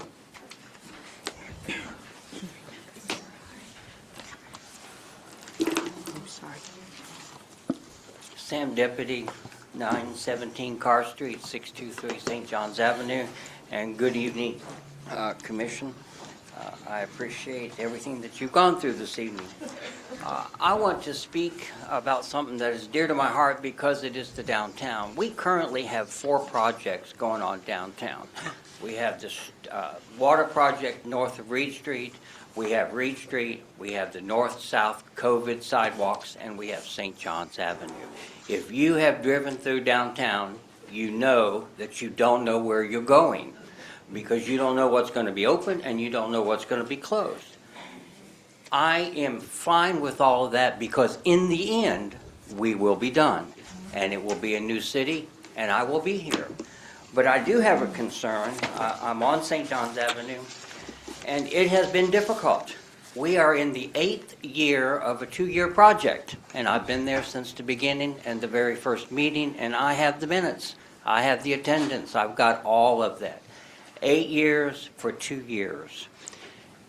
And it's getting more confusing as it goes. So let me tell you about the last week, the last 2 weeks that we've had. We're out of red dye. We're in the 3rd block of stamping the concrete red, and we have 8 blocks total. In the 3rd block, we ran out of red dye. I take it we didn't order red dye. So we stopped. Once again, we stopped. And then we moved the barricades from the 600 to the 900. We blocked the parking of the merchants on 900, but for 4 days we did no work. No one did anything. And so we made a phone call to Miss Oth and Miss Caitlin, and we got the barricades moved so that the merchants had parking on St. John's Avenue. Now we have to drill, we found out, and they started today, we have to drill under the intersections that was supposed to be done previously, but somehow was not done. So now we have to go back and do that. The electrical that we have put in so far is on the curb side instead of the sidewalk side as previous. So now car doors are now hitting our outpost of electrical. So no, The new ones have to be moved again, the new ones. And then we're going to, when this is over, redo the intersections that are failing and they're only 3 to 4 years old, and that's going to be another $1 million. They weren't done properly, they weren't inspected properly is our thing. We as merchants are getting frustrated because our downtown and our Palatka people are saying, don't come downtown, you don't know how to get through. Courthouse workers will tell you, we don't know how to get to the courthouse from day to day. We're looking for some strong leadership to come in and help us get through this project. Thank you. Thank you, Mr. Deputy. Is there anybody else here for public comment? Ms. Devon. And please fill out a yellow card. Thank you. Hi, Devin Pierce, 300 County Road 310. I'm going to speak like Sam about the streetscape project. We have 701 St. John's Avenue and 7 Urban Cafe, and we watch our customers struggle to get out of the car. They step onto the dirt. There's trees now growing into the dirt, and it's just we want some, like you said, leadership of, we just need it done, and I appreciate the project. Like Sam said, when it's done, it's going to be beautiful, it's going to be nice, but it's just, the 7th block has been 11 weeks without the amenity strip poured, so, and it's just been a problem for our customers, and they are noticing now, so if we can just get it done, that would be nice. Thank you. Thank you. Anybody else here for public comment? Thank you, ma'am. Anybody else here for public comment? Seeing none, we'll close public. We'll close public comment. Do we want to respond to these concerns? Ms. Curry? Would the commission like a response? Go ahead, ma'am. I'm only partially able to respond. I'm not involved with supervision of the construction. I'm also a merchant, so I understand the concerns. The project manager is here, Madam Mayor, and she will come up and Okay. basically. Ms. Caitlin, come up, please. Thank you. Hi, Madam Mayor and Commissioners. So we have good news for the merchants. We've been listening and hearing the concerns, and have worked with the contractor to get a accelerated schedule so that we will be done in time for Boom on the Avenue on October 30th. That'll include all the amenity strips, all the landscaping in place. The project will substantially be done at that point, and so that we can try to make sure that we're pushing and getting the contractor and this work done in time for the holidays. So we understand the importance of being done for being able to decorate with the lights for downtown and for the Christmas parade, and getting all of the parking back for our merchants. Thank you. Do you have a question, Commissioner Davis? In working with the contractor, there seems to be an opportunity for the contractor to work in a less disruptive manner. So when you're working with the contractor, can you talk about that? Because what we do see downtown is, they're right, whole areas, like what is the contractor completing at any given time? The entire downtown is torn up. And there's a way to complete projects in a way that is less disruptive, and that's very concerning to me. So when you're looking at this timeline, could you also look for an opportunity to do that, to complete something so that the entire downtown is not, there's a name for that in project management, but I won't bore you, but please, would you have them to look at that? Yes, Commissioner. Thank you. Anybody else? Thank you. Oh, I'm sorry. Go ahead, Commissioner. That's fine, Mayor. I agree. And I know you're new to the city, but this is a ask that we have, that the merchants have been asking for quite some time. And we've heard that there was going to be an accelerated plan to move forward. I would really encourage that to be held to. because again, our citizens have been coming time after time after time, and they have been hearing the same thing with no different results. But again, I hope that city staff holds the project, those in charge of this project accountable so that we are able to move this forward in time, because that has been a concern for quite some time. Thank you. Thank you, Ms. Caitlin. Yes, Madam Mayor, I mean, within the 60-day timeframe that I've been on board, I have met with Mr. Deputy a couple of times. I've actually met he and, your name again? Devin. I've met he and Devin on site. We've walked it, and I have listed things and sent it back to them to respond to, and they've responded. But the actual performance of the contractor is obviously still a concern in terms of meeting the timeframes. I am hoping that the solution that was just stated by Ms. Caitlin is going to be one that we can hold to and actually stay on that time frame. I believe a change order is in order. It's not being discussed tonight, but in order to make that happen, there is a change order that has to take place. And I believe the cost is somewhere around $24,000, $25,000 to put an additional crew out there to try to fast track things to get things done. We are trying. I do feel the pain of the merchants because I'm down there as well. I see it, and I'm hoping that we can stay on track and be able to complete it. It's a gritty, kind of a grimy project, as we all know, and difficult for folk to navigate downtown right now. Thank you. Go ahead, Commissioner Clark.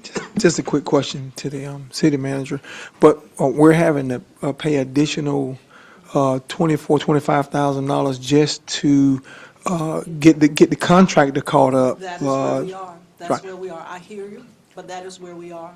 Right. The project manager that we had on staff has turned over. There's turnover there in terms of project management staff here in the city.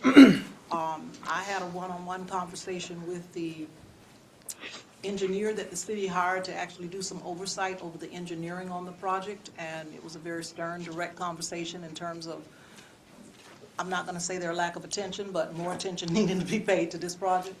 And so it's just within the 60-day period, it's been interesting. But I hear you, sir. Yes, there is an additional charge related to the fast tracking. I'm not going to fight that because I want the project to be done, and I know the merchants have had it, so. Yeah, me as well. Yes, sir. But my point is that we do have contracts that have contract performance with them, and so I think those costs should be put back to the contractor because the contractor was not performing to the level that they need to in order to meet the contract deadline. So if we're having to supplement that or get additional taxpayer dollars to do that, I would like to circle back around and see if we can recoup those dollars.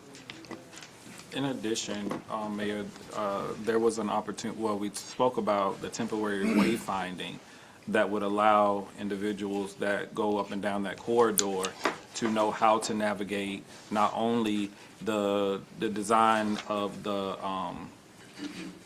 going back and forth, but to let them know that merchants are open as well. So again, I have not seen that. I'm not sure if anyone else has seen that. I know it was in the works, but that was something else to help try to bring that down so that citizens and visitors would know how to navigate the downtown area.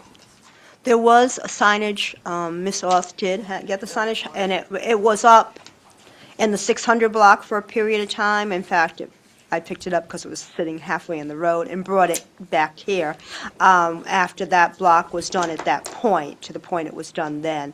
It's not been out since. The other real problem, though, even in finding the businesses, and I'll just say this from my perspective in the 700 block, is that with that amenity strip as dirt and kind of overgrown weeds now, it is hard for people to navigate. I watch people and worry about, particularly people with mobility issues, falling or getting hurt. I've actually gone out there and escorted people over it because I'm afraid they're going to take a dive. So that really is a concern. I don't even know if there's enough signage to let people know those hazards. Anything that we can do. I think anything we would do, and if we could direct people with mobility issues to park on the side streets so they can enter the sidewalk on the ramp and not come across the dirt strips, that would be helpful. But thank you, and thank you, Ms. Caitlin. We're going to go on to the consent agenda. I've had a request to pull item Q. Is there any other items to pull?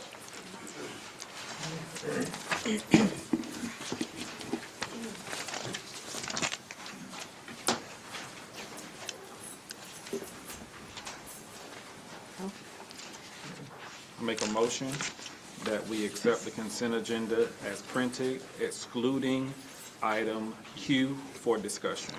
Second. We have a motion and a second.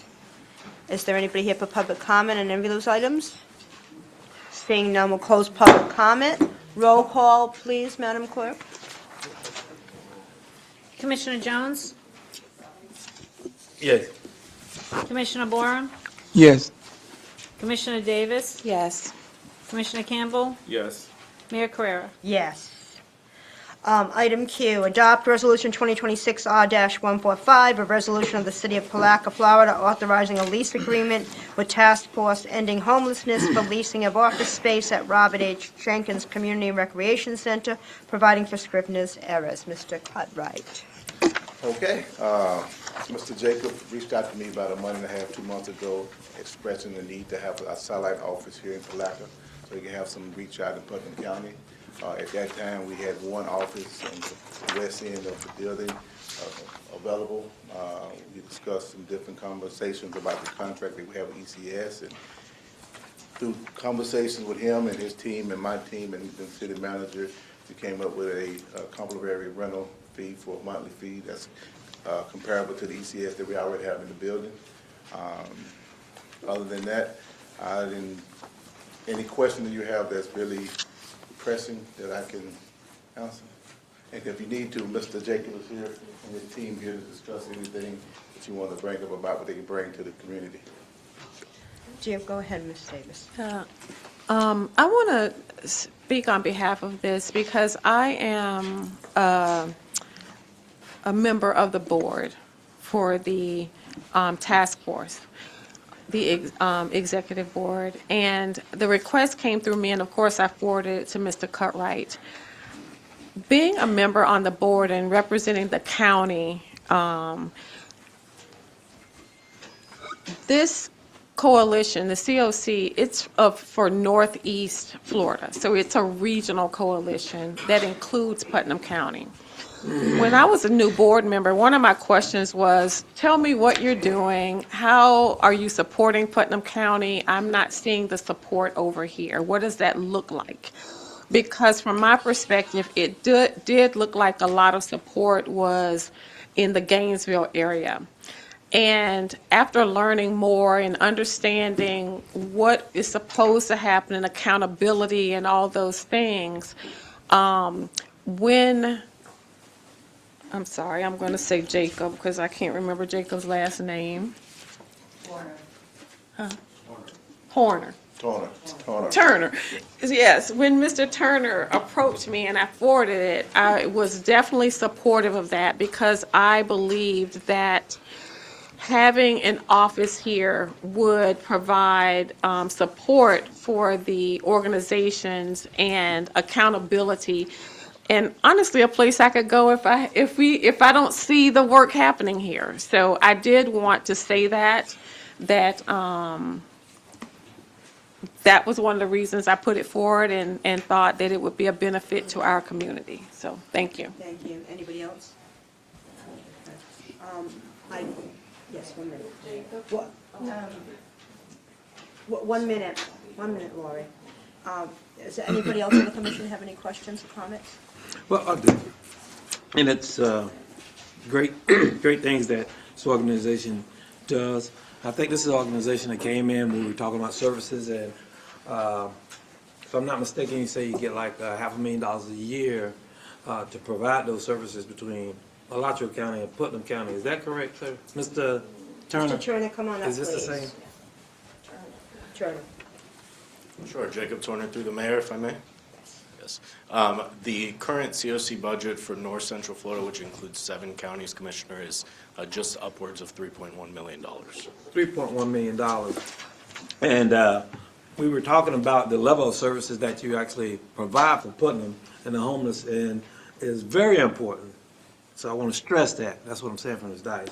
However, we had issues with rental agreements, lease agreements, and I thought we were going to kind of like put it at a level where everybody was going to be paying like the same. We have some issues right now with some entities that lease from the city.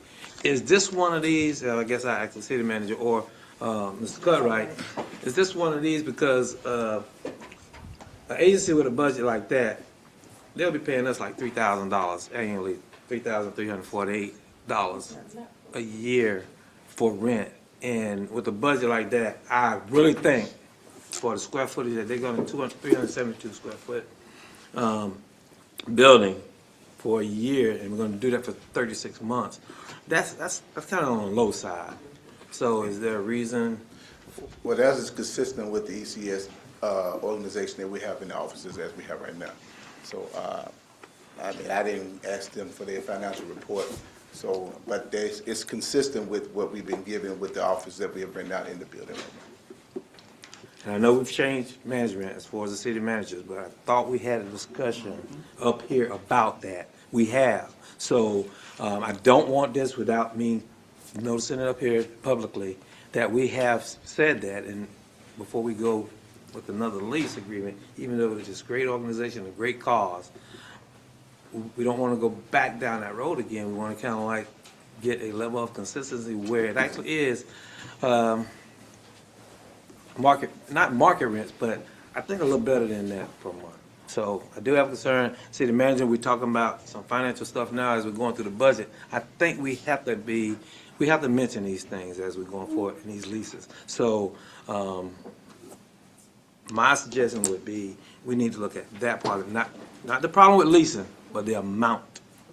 I think we need to reevaluate that. So, okay, we would definitely go back to the table here again. The guidance before was to try to make sure the value to the community according to the price that we were charging, and we had an algorithm that we came up with, and we went with that same program to give them that price they have. But we can go back and look at it and see what would be a fair price and that's comfortable to the commission, and also what Mr. Turner can afford to, and we'll go from there. I have no problem with bringing this back to the table. Well, may I ask you a question, Mr. Turner, a question? So, Mr. Turner. And Mr. Turner, could you please give us your name for the record, just because we didn't have you do that? Yes, Mayor. Jacob Turner, Vice President of Programs at the Task Force. It's not Turner, it's Turner. You can say Turner, it's spelled with an O. Turner. I can say that. I just want to make sure I'm saying it right. May I ask, what are you paying for office space in Gainesville? Sure. We currently occupy space with an agreement similar to this one with the United Way, and we pay $0 for that space. We also occupy another space in Gainesville, and I believe our rent on that space is just under $400. And I will note, Commissioner, that these are funds from the taxpayer, and the services being provided are services that go right back to the taxpayer. So it's for that reason that we believe that this cost is not only comparable to your existing tenants and represents a fair transaction, but it's also prudent in our responsibility to ensure that the dollars are stretched furthest. Great, and I do understand that. It's just a position that the city was in with other agencies. And so to be fair across the board, when we entertain these type of leases, we have to be consistent as well. And just so it don't come back to bite us, like it have in the past. So when I saw that, I just wanted to address it from the day. So Thank you. if it's okay with the rest of the commission, Commissioner Campbell, do you have anything, any input? I'm going to open the floor up to public comment. Ms. Reyes has a card here. Please come up, Ms. Reyes.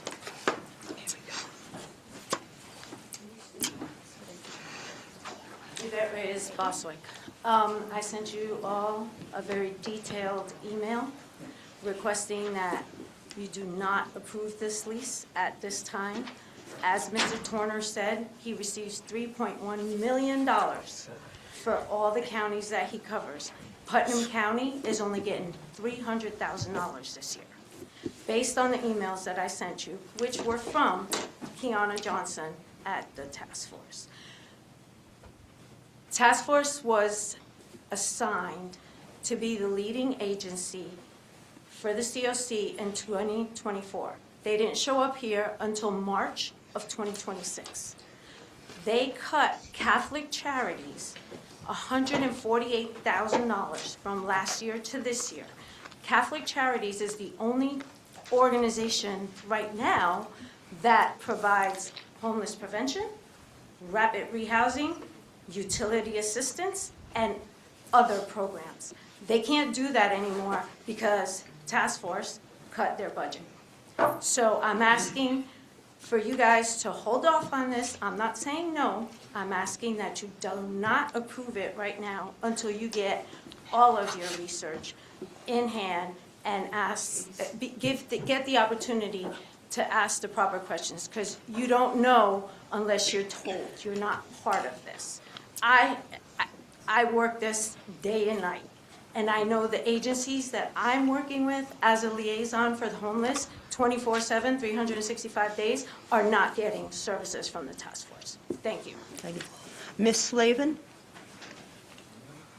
I am also. could you please give us your name for the Oh, I'm sorry. record? Lori Slavin, and I live at 106 Roberts Boulevard, Satsuma.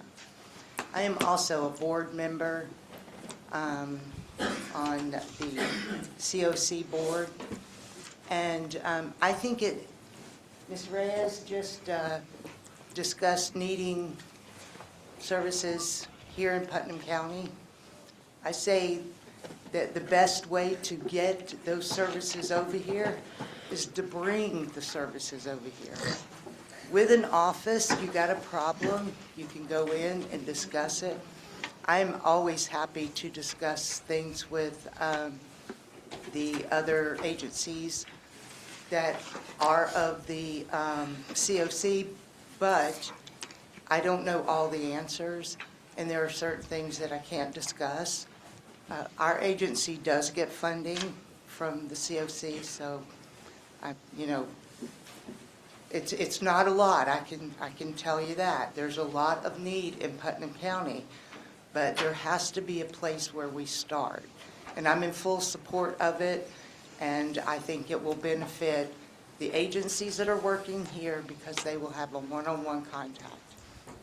Thank you. Is there anybody else here for public comment on this topic? I signed up. Yes, you did. I was just letting you finish up in case you had to answer any questions. Come on, Ms. Quanch. Thank you, Robbie. Robbie Clonch, Palatka, Florida. I'm not against bringing him here and giving him office space, but as a member of Palatka, it is clear every day you can drive around Palatka, we have a homeless issue. That's not the first time I've heard that they've cut money in Putnam County. So if we're gonna help him, he needs to explain how he's gonna help us at the end of the day. Because all I see is, at the end of the day, we have to pay. We have to go out. Our law enforcement has to go out and fix the issues of homelessness. I don't see outreach anywhere. For example, I watched the county commissioners meeting. The county spent a half a day trying to search down for a homeless gentleman in Crescent City. He went to Grace and ended up right back on the street. That's exactly what happened. And they're looking for him again to try to help him. So I have no problem giving this man an office space, but there's a serious homeless problem in this community. For example, we all know, I love the cemeteries to death. My grass didn't get watered for 2 weeks because the homeless people are going up to the cemetery and taking showers. They're leaving trash, so on and so forth. So like I said, I have no problem giving him space, but I need to know what he's going to give us back in return. Thank you. Thank you. Anybody else here for public comments? Ms. Kitchens, come on up.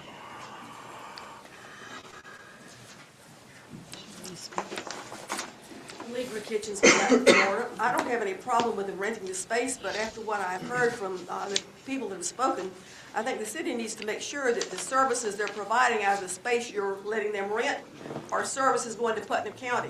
In other words, they rent the office here, are they handling services in other counties, or are they administering services and helping Putnam County and Palatka?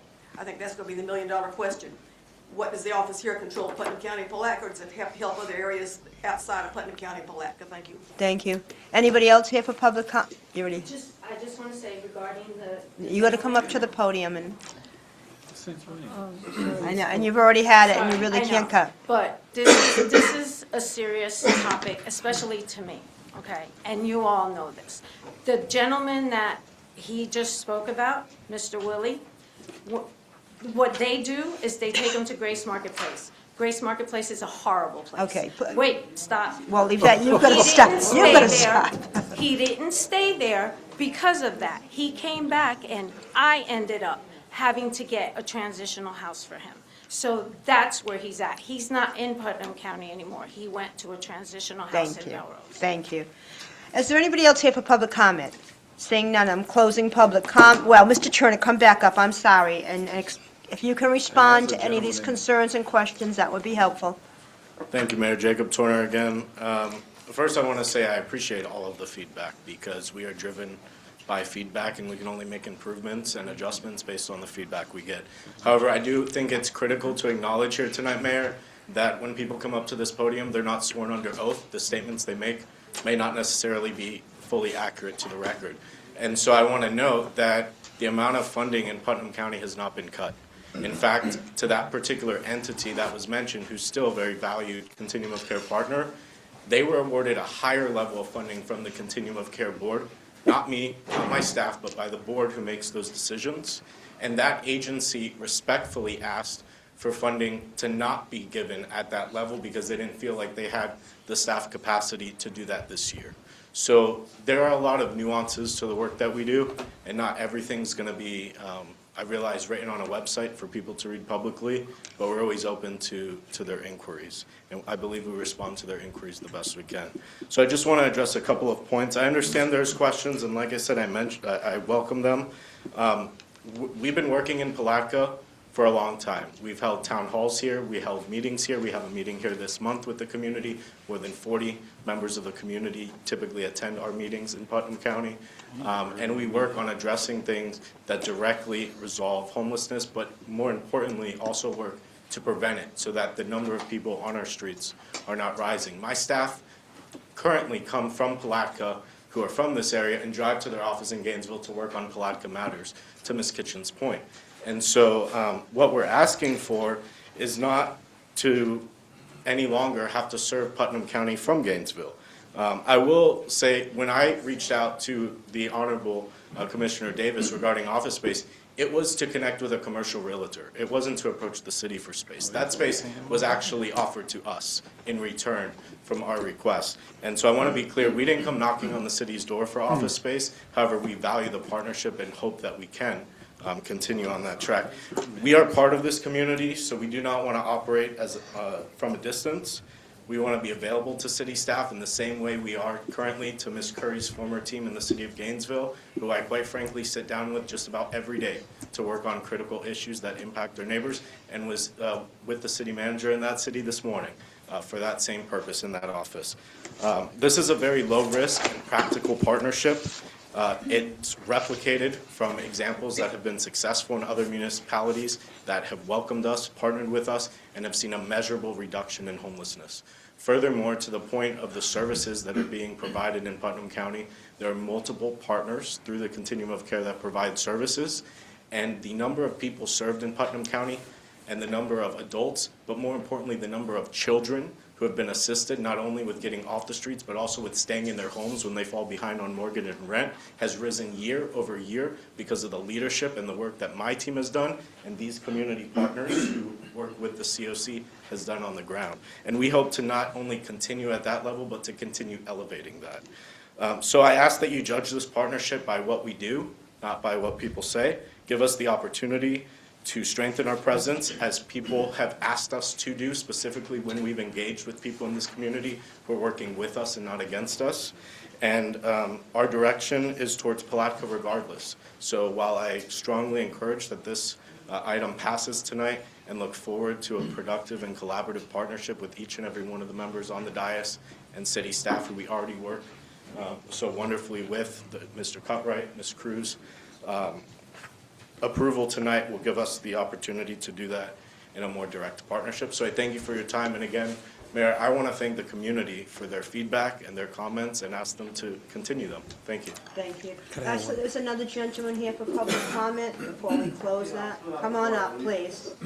And give your name and city or town of residence for the record.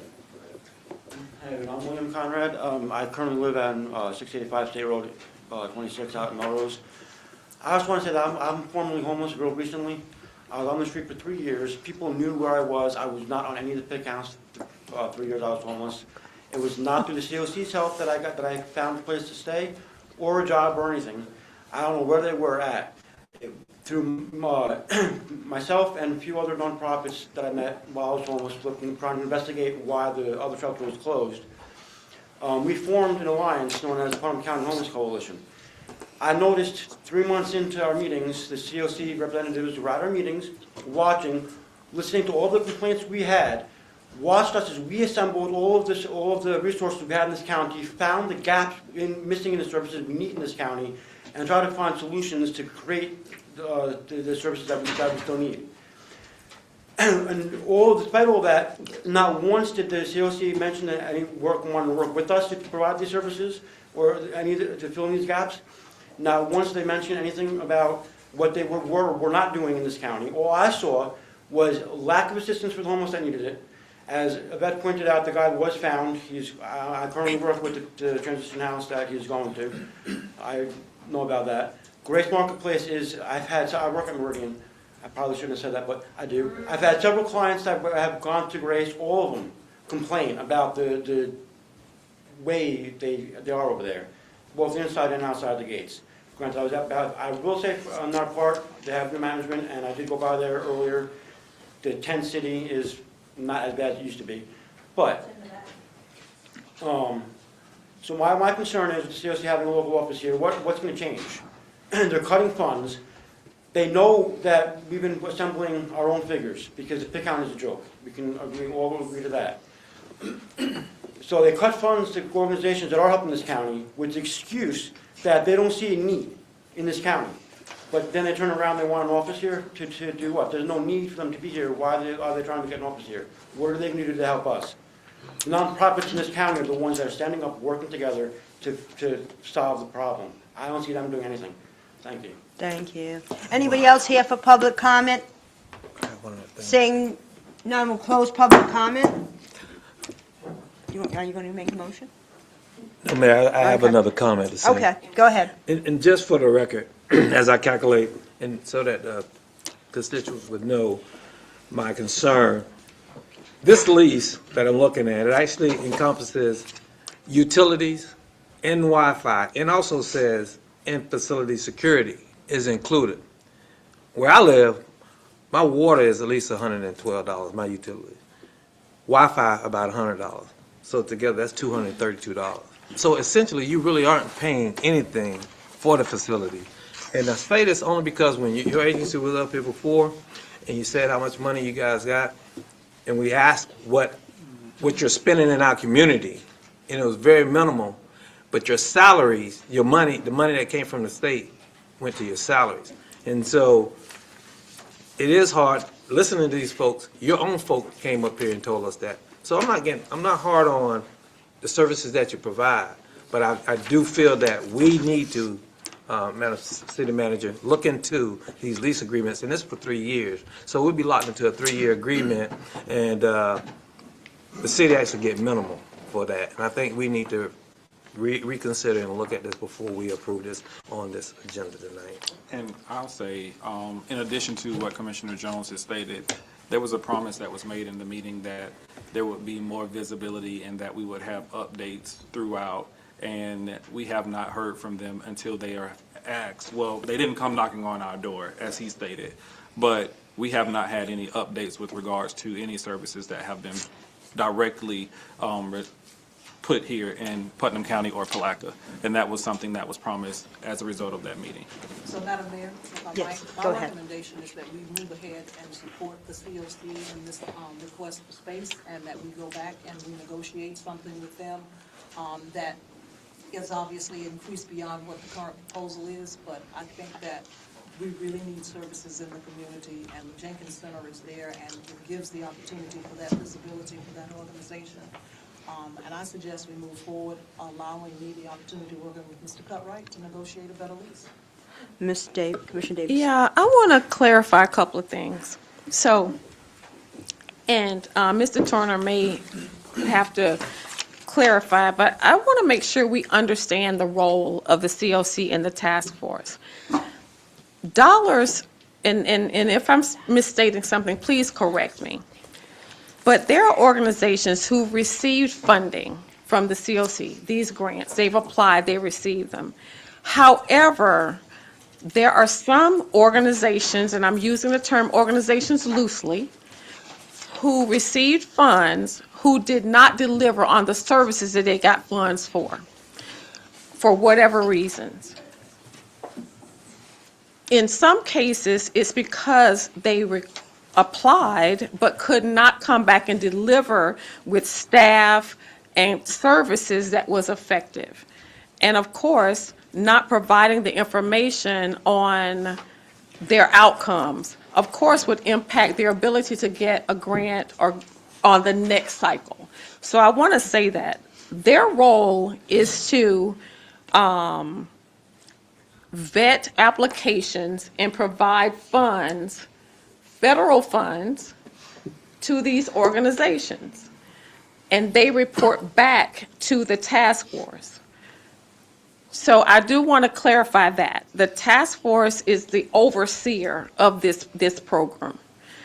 So one of the challenges we have in this community, and we've talked about it here from this dais over and over and over, on how to address the homeless situation in our city.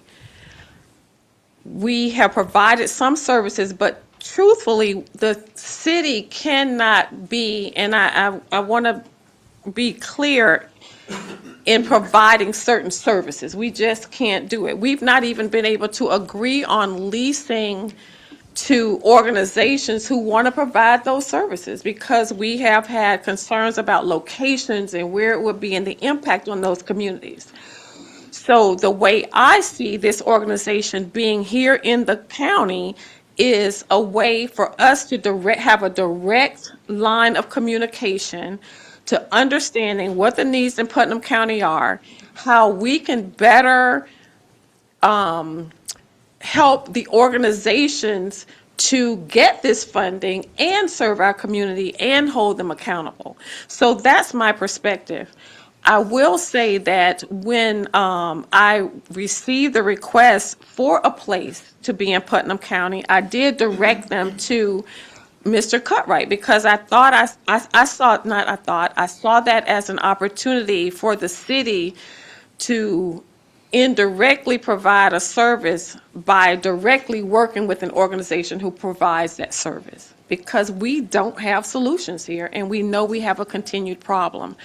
So I just think it's an opportunity for us to hold them accountable, to support the organizations we have here, to find out why, to Ms. Reyes's point, that organizations are not getting the funds or all of those things. So just want to clarify those points of who they are. So can I just ask, we're saying no, we're done? What are we saying? Okay. So to that point, I move that we accept the resolution 2026-R-145, directing the city manager and Mr. Cutright to negotiate the the lease agreement. Is that what I need? Okay, let me stop. I would like to ask the city attorney how we can move forward, because your face is telling me I'm not moving forward properly. So let me get clarification, because what I'm really trying to do is just say we can So I don't have an issue, but I do have an issue if we are going to move forward when there has been question from the dais with regards to the amount, because again, if we are looking, the partnership can be there, which is fine. But the conversation really stems from the amount that is being paid, which if we agree. So that's why legal probably saw me looking at her throughout the conversation. Could you bring clarity to how that that will? was my thought, right, through the mayor to the Commissioner Campbell. I just want to make sure you're aware. So if you approve this item, it's a lease agreement, and, you know, the difference between a lease and a license agreement is with a license agreement, you can exit that. Usually either party can exit within a certain amount of days' notice, but a lease agreement is different. It's a real estate interest. And so I'm only saying this to say, because you're saying this to say, that with the lease agreement, you can't exit it, right, unless he's defaulting. So to the Commissioner Campbell's point, if you approve this lease agreement, you can say you're gonna have talks, but it's a binding contract from the moment you approve it. That's all. I just wanna make sure you guys understand that. So he doesn't have to agree to anything after you approve this lease agreement. Does that make sense? I'm gonna listen to somebody else. I want to say something. I make a motion that we table or postpone this and allow city staff to work with the organization to see if they are willing to compromise with regards to the monthly rent and bring this back to a commission at our next meeting. We have a motion and a second. Roll call, please. Commissioner Boren? Yes. Commissioner Davis? Yes. Commissioner Campbell? Yes. Commissioner Jones? Yes. Mayor Carrera? Yes. Thank you. Nobody wants to take a recess, I assume? Okay. On to 7B, MOU with firefighters union.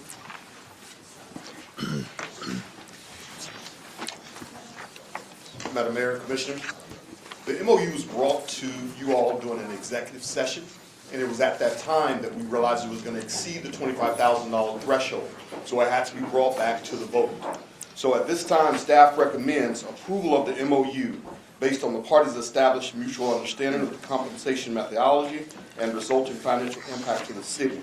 The MOU provides greater clarity regarding the calculation and administration of firefighter compensation for the remainder of the current collective bargaining agreement, promotes consistent application of the agreed-upon pay provision, and allows the city to more accurately forecast budget and manage the associated personal costs moving forward.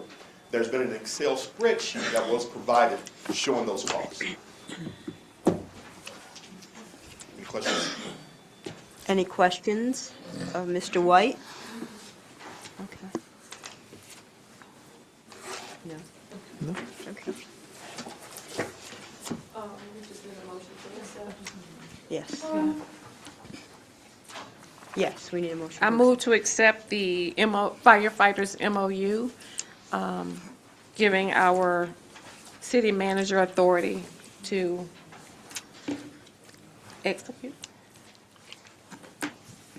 Second. We have a motion and a second. Is there anybody here for public comment on this item? Seeing none, we close public comment. Roll call, please, Madam Clerk. Commissioner Davis? Yes. Commissioner Campbell? Yes. Commissioner Jones? Yes. Commissioner Boren? Yes. Mayor Carrera? Yes. Palatka Housing Authority selection.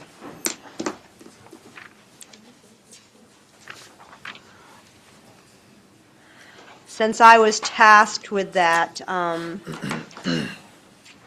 initially, I was told, or the research indicated that there were 4 vacancies. As time went on, we discovered that was not the case.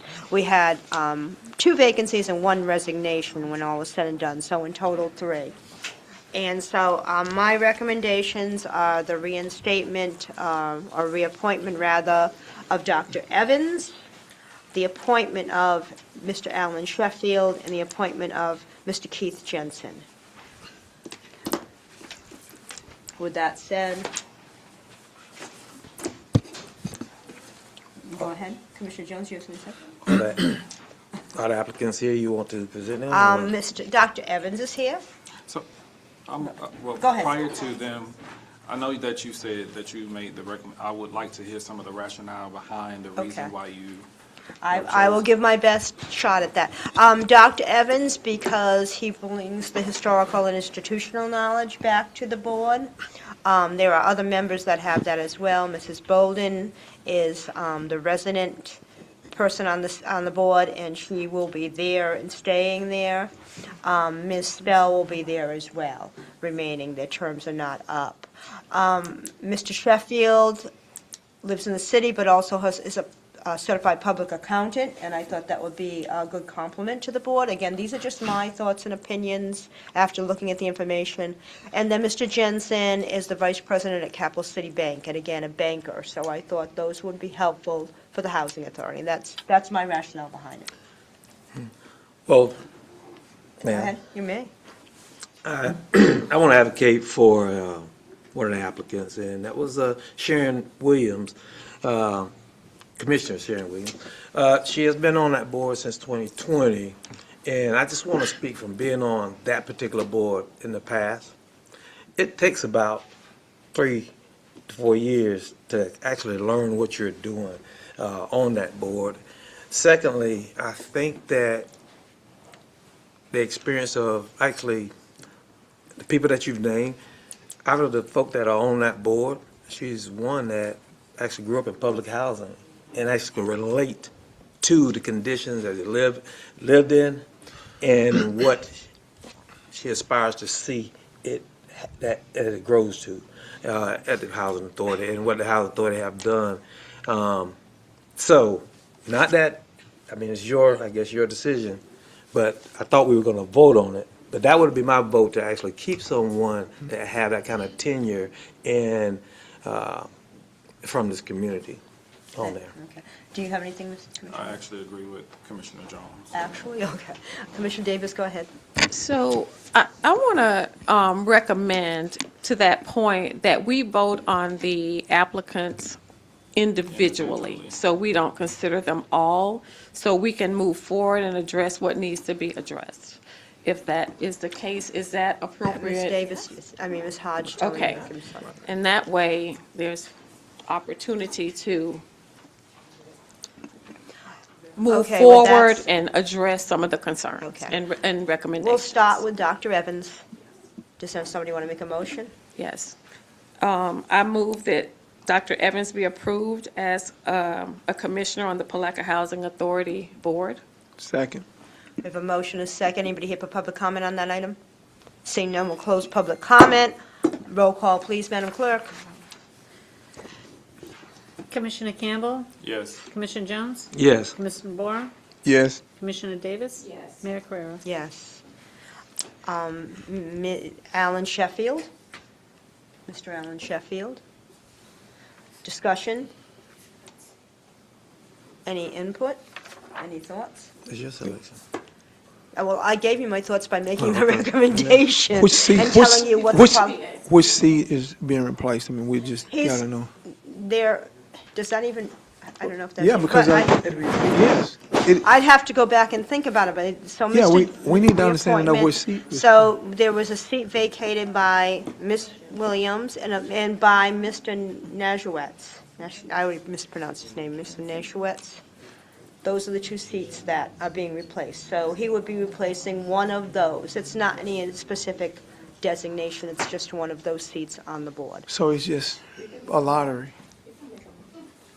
I make a motion that we select Commissioner Sharon Spell to retain her seat. Sharon Williams.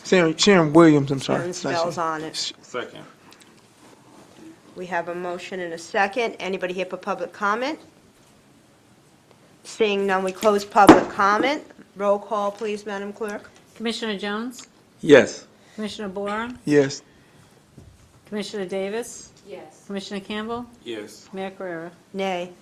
On to the last applicant, Keith Jensen. So it's either now we have Keith Jensen or actually Mr. Sheffield, since they were both, there's one seat left and they both are applicants. I'll make a motion that Wait. we select. What were you going to say something? Okay, go. I make a motion that we select Mr. Sheffield for the role. I second. Commissioner. We have a motion, a second. Anybody here for public comment on this? Seeing none, we'll close public comment. Roll call, please, Madam Clerk. Commissioner Boer, Yes. Commissioner Davis, Yes. Commissioner Campbell, Yes. Commissioner Jones, Yes. Mayor Carrera. Yes. Thank you. Prior to us moving forward, Go ahead. I do believe that there needs to, I'm trying to think of the best way.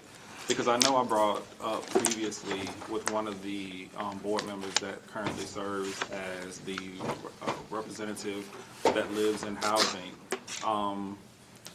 the decline in health.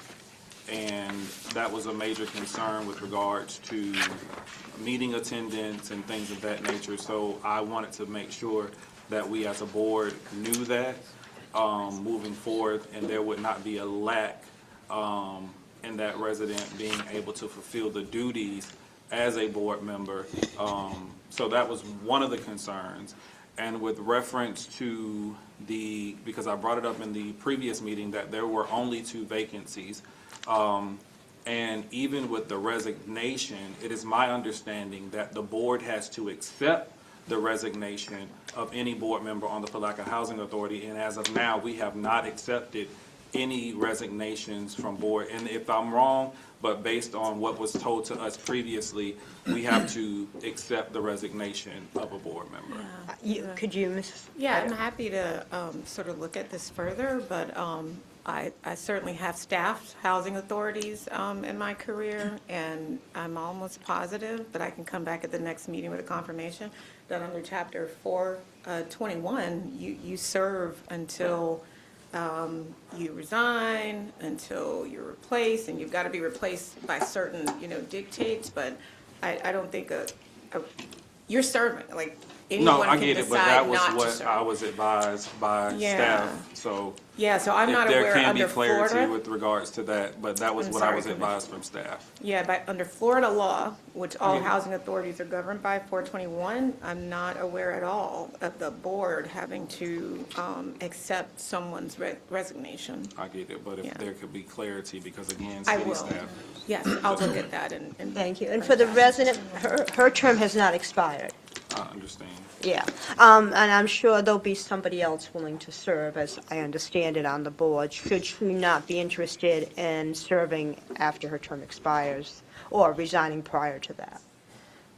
I think Would it's be, just a mixed. would that be the determination of the CEO or the chair of the board, the housing authority? Whether she, specifically what, whether she Because, resigns, or? well, Commissioner Campbell was talking about the attendance, and so who is responsible for deeming that person unable to perform his or her duty? Right. Who would? I'll yeah. ask Ms. Hodges to speak to that. I mean, I don't know the Right, law. right. It would be you as a commission, a city commission. It certainly would not be the Housing Authority Board. And what's unique about housing authority entities in Florida is that you just can't remove them because you don't like them. You have to remove them because there's some malfeasance or something like that. And again, I can look at this a little bit more closely, but that's, my recollection. And to answer your question? So it solidify. would be the city commission. No, so what I'm saying, so solidify that, like Commissioner Campbell say what he heard. I'm saying, are we supposed to get something from the housing authority telling us that that's the case, that that person is incapacitated or something that they cannot meet, or they're not meeting the requirements to be a member of the board anymore? Yeah, I mean, I think, again, it all sort of depends on, there's sort of 3 layers of laws that are governing. The state statute has certain dictates, and then at the local level, and to be honest, I'm not sure I saw anything at the local level relevant to the housing authority. Maybe, at least in your code, not in your municipal code. Maybe it's in a separate approved ordinance, and so, I think as a city commission, you can go in, and all these things you're talking about, I'm used to seeing local codes that specify clearly you only serve X amount in your, no more than 2 successive, 4-year terms and things like that. So as a city commission, to the extent you don't have any sort of local rules like that, I would certainly recommend you get some so that you can better guide those types of things as it relates to your housing authority. I think the most recent, which is kind of a nondescript, but I think the last I saw, the most recent resolution city put into place was in April 1962 for the Housing Authority. So it is a bit outdated. So when we were meeting about boards, was that not an update to the policies? I'm not sure that I recall that it was that board included? All boards, I thought it was all were boards. included. But All boards were included in the workshop that we had, and I did reach out earlier to the city clerk asking for the information that came out of our workshop when we defined those guidelines. So that's something I thought we updated. Okay, and we need to look that up and make sure we did it and Correct, put it into the because correct we did. format. Yeah, Yes. I'm just saying so that we approved it correctly before we move forward. Anything else? Okay. On to public hearings. Request to annex, amend the future land use map and rezone 503 East Harris Street, Palatka.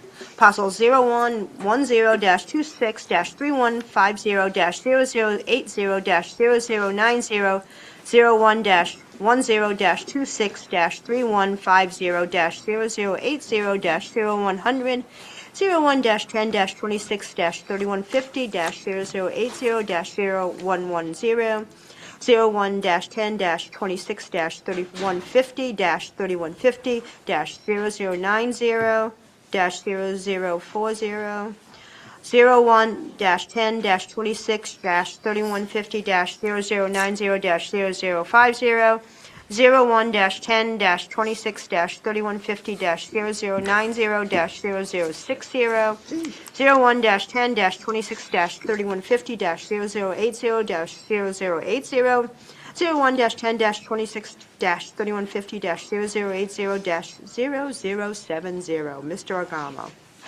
Thank you, Mayor. This is a request by Bexlon Properties, Inc. to annex 8 parcels that total about 1 acre and 52 acres into the city of Palatka to connect to city water system. Currently, the parcels are vacant, and the request also include an application to amend the future land use map from Putnam County Urban Service, US, to City of Palatka Residential Medium, RM, and to rezone from Putnam County Residential Mix, R2, to City of Palatka Residential 2-family, R2. These parcels are part of the Gleason Well subdivision. As you may know, this plat is very antique. It was recorded in 1911. Actually, one of the first recorded subdivisions in Putnam County. The intent of the applicant for this annexation and the application for future lines amendment and rezoning is to have city water into the property to eventually be able to develop these parcels. The annexation will allow the connection of water to the property. I'd like to point out that the annexation request, this will be the first reading for that, as well as the rezoning. The future land use amendment only requires one hearing, or one public hearing. So this was reviewed by the planning board, the 3 applications. It's recommended for approval. Staff also recommends approval. Thank you. Commissioner Kemp. So I have a question, and I've been giving consideration of how these type of things come before us, and given how, more specifically, Commissioner Jones has been speaking with regards to annexation for quite some time now, and we know that annexations require analysis, and a lot of times when this information is being brought before us, there's not a collective. So when we say staff, who are you referring to when you say staff? Is there anything that, have you met with other department heads as far as water, and all of those things to kind of give us a comprehensive plan as to the impact that it will be to the city across the board? So police, fire, wastewater, all of those things, are all of those departments brought into this conversation? The coordination is usually with the water department and the sewer, with public works. Usually the applicant, because it's volunteer annexation, they want to seek water service for the county. They go first to the water department to see where there is capacity and where the service is available. And with that, usually they come to the planning department and put the application in. There is no as discussed with the city manager today, police and the fire department have not been included in that. And what we're going to do is that we're going to include annexation into our development review committee. And so that we have, all the department will have a chance to review. Go ahead, Commissioner. He didn't answer you. So, I'm sorry, you're still on? So in that same vein, I guess my question is, is there a cost associated with annexing in? Because, after the consideration we're doing with the race motorsports project, I'm having more and more questions as we're talking about annexing or not annexing or providing services to annexed and non-annexed entities. So is there a cost associated with this that has been determined? I think I hear you saying is there was an assessment of the impact, the resource impact to annex them in, or how much more taxation would this occur on our system is what I'm trying to ask. Well, Is that something you guys consider in this? The reason I'm asking this question is because previously when we had annexation questions, we were told that, it has met this criteria, basically these checklists, and because they met the requirements, we basically couldn't say no to annexing. It's what I understood previously. So I'm just trying to understand now impact, because impact matters to us with what we're considering. like I said, the first thing they do is they need to determine whether the service is available and whether there is capacity. And that is done by the Public Works. And they inform that to us. And if there is capacity, we proceed with the application. The cost of our police and fire to the city, what the impact is, let me tell you that most of the applications that we have for annexation are for single-family homes existing. So when those properties are annexed to the city, they pay their taxes. And part of the taxes is to support the services provided by the city. In this case, these are vacant lands. There are 8 parcels, they're vacant. And this is going to be developed, it's proposed to be developed with 72 single-family homes. We're going to have a pre-application meeting next week with the developer and the property owners. But that's how this is going to be. The same thing for the next annexation is also vacant and will be the same thing. The intent is to develop those with single-family homes. Go ahead, Ms. Carter. Sure. Madam Mayor, this item is on. Again, I am catching up. And as I questioned the planning director and his staff person earlier today, I realize these properties are vacant, but even with the new development, I realize the development impact committee process weighs in because obviously we're talking about immediate occupation of residences that need wraparound services from fire and from police, sanitation, water, sewer, et cetera. This is an annexation, and even though it's vacant, it will have development following, and there will be an impact on services from the city. And as you approve annexation, knowing that it means growth, we need to know what that impact is. And what I was told by staff is that right now, they don't have that kind of wraparound internal review of the development, even in an annexation situation. And so that is a concern that I have, that when you vote on an annexation, you know what the potential impact is for service, whether we need to expand, whatever it is, service, police service, infrastructure to support the development, et cetera. It's vacant, but there's still a potential impact, a future impact. Thank you. Yeah, that's why I was wondering, impact of 72 single-family homes potentially, so. Well, those we're going to be reviewing. Like I said, there is a pre-application meeting next week, which all the departments invited. I already sent the invitation to them to come to the meeting. The developer will present his project, and we're going to provide comments. And after that, the project will submit an application, and then it's going to go to further review.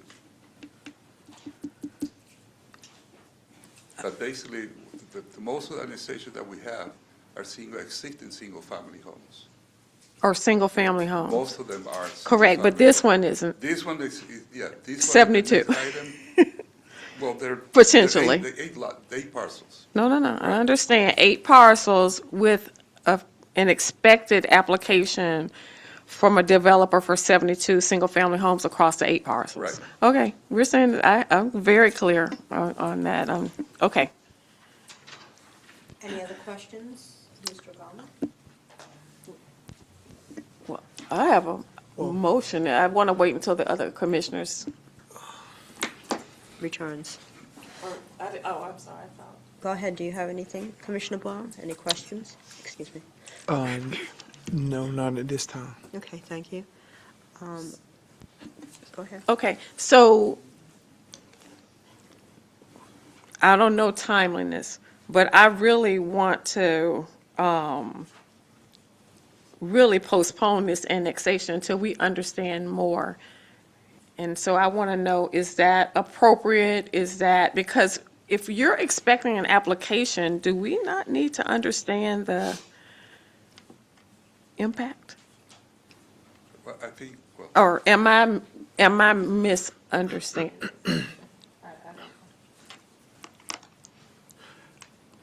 Well, the request is to get water services to this parcel for the future development, which is being contemplated. Yes. The impact of that in total for the city hasn't been determined yet because we don't have the application yet. When the developer is proposed, then we go in full review with the developer review committee. Right. And we determine the impact. But the first step is that the water that they're asking is available, and they have capacity, the city has capacity to provide the water. The city has capacity. That's determined by the Public Works, yes. You're saying yes, they've decided Yes, they have capacity? Public Works said that, yeah, it is available, and they have the capacity to provide the service. But we've also said we got capacity for the race. That I don't know, that's still being Right. determined. Well, but that's what was communicated earlier, so, and we don't know when that's gonna complete, and we don't know when this other project is gonna complete. So we're approving things that's, way in advance, but how do we know how that we can serve their needs if we're not going through a whole analysis piece? Right, because all we approve is the annexation. You're not approving the development per se yet. But you know basically how much water, for 72 homes, you're gonna have an average of about 2.5 to 3 people per home, correct? Yes. Okay, so you just multiply that, so that's what we need to be looking at in terms of impact, overall impact. And so we have things that's not coming to fruition yet, but we're approving it and we have Okay. not done the analysis. That's my problem. I have a motion, if that's okay. Hearing this unreadiness of the commission, from what I'm hearing, I'm going to move that we postpone these annexations until we get a clear understanding of impact and costs. Second. I don't know what else. We have a motion, a second. Is anybody here for public comment on this item? Seeing none, I'll close public comment. Roll call, please, Madam Clerk. Commissioner Davis? Yes. Commissioner Campbell? Yes. Commissioner Jones? Yes. Commissioner Barr? Yes. Excuse me, Mayor Carrera? Yes, for the sake of more information, it's also contiguous, so at some point by law, don't we have to, contiguous to our borders, the property? It is contiguous, Yes. absolutely. It meets Okay. it meets the annexation. Okay, but, so we're postponing it for more information. I have a question. Go ahead. So, I have a question. Yes. About contiguous and required to provide. Right, so just to answer your earlier question, Commissioner Davis, so you're not required to take an annexation. That's at your discretion, so I don't know where Okay. you might Just have making sure. heard that. But if they're petitioning you to add their property to the city's municipal boundaries, but you can say no to that. That's in the discretion of the city commission. I will say that I had a conversation in full transparency with Lorenzo. Still learning last names. Sorry. And just from a checklist sort of standpoint, there are some statutory requirements that you need to meet, notice requirements and things like that, that have not been met in this case. And so on top of, you guys are raising policy issues, but I have flagged those defects, if you will, but it wasn't anything that could not, I think, have been cured by the next meeting. So that's why my recommendation on this wasn't to like pull it because of those things. But he knows, and we've had this conversation on this one and the next one, that these statutory requirements that you're talking about, you gotta have meets and bounds, you gotta have MAP, the notice has to be a certain way, those types of things also need to be addressed. So that's just, information for you to know. But was there another question that you had? I'm sorry. No, well, what you just said confirms that I made the right motion. Okay, The only other thing Okay. I'll say is, when you postpone without a specific date, you're really kind of killing it. So I don't know if that was the intent, or if you want to postpone to the end of the September meeting, but that's totally your call to make. it wasn't mine. Go ahead. Oh, you want to say something? We'll make them come back, and they have to do some house cleaning Well, anyway, that's so true. Yeah. I think that's what we should do. That'll work. And that's very helpful to know. Okay.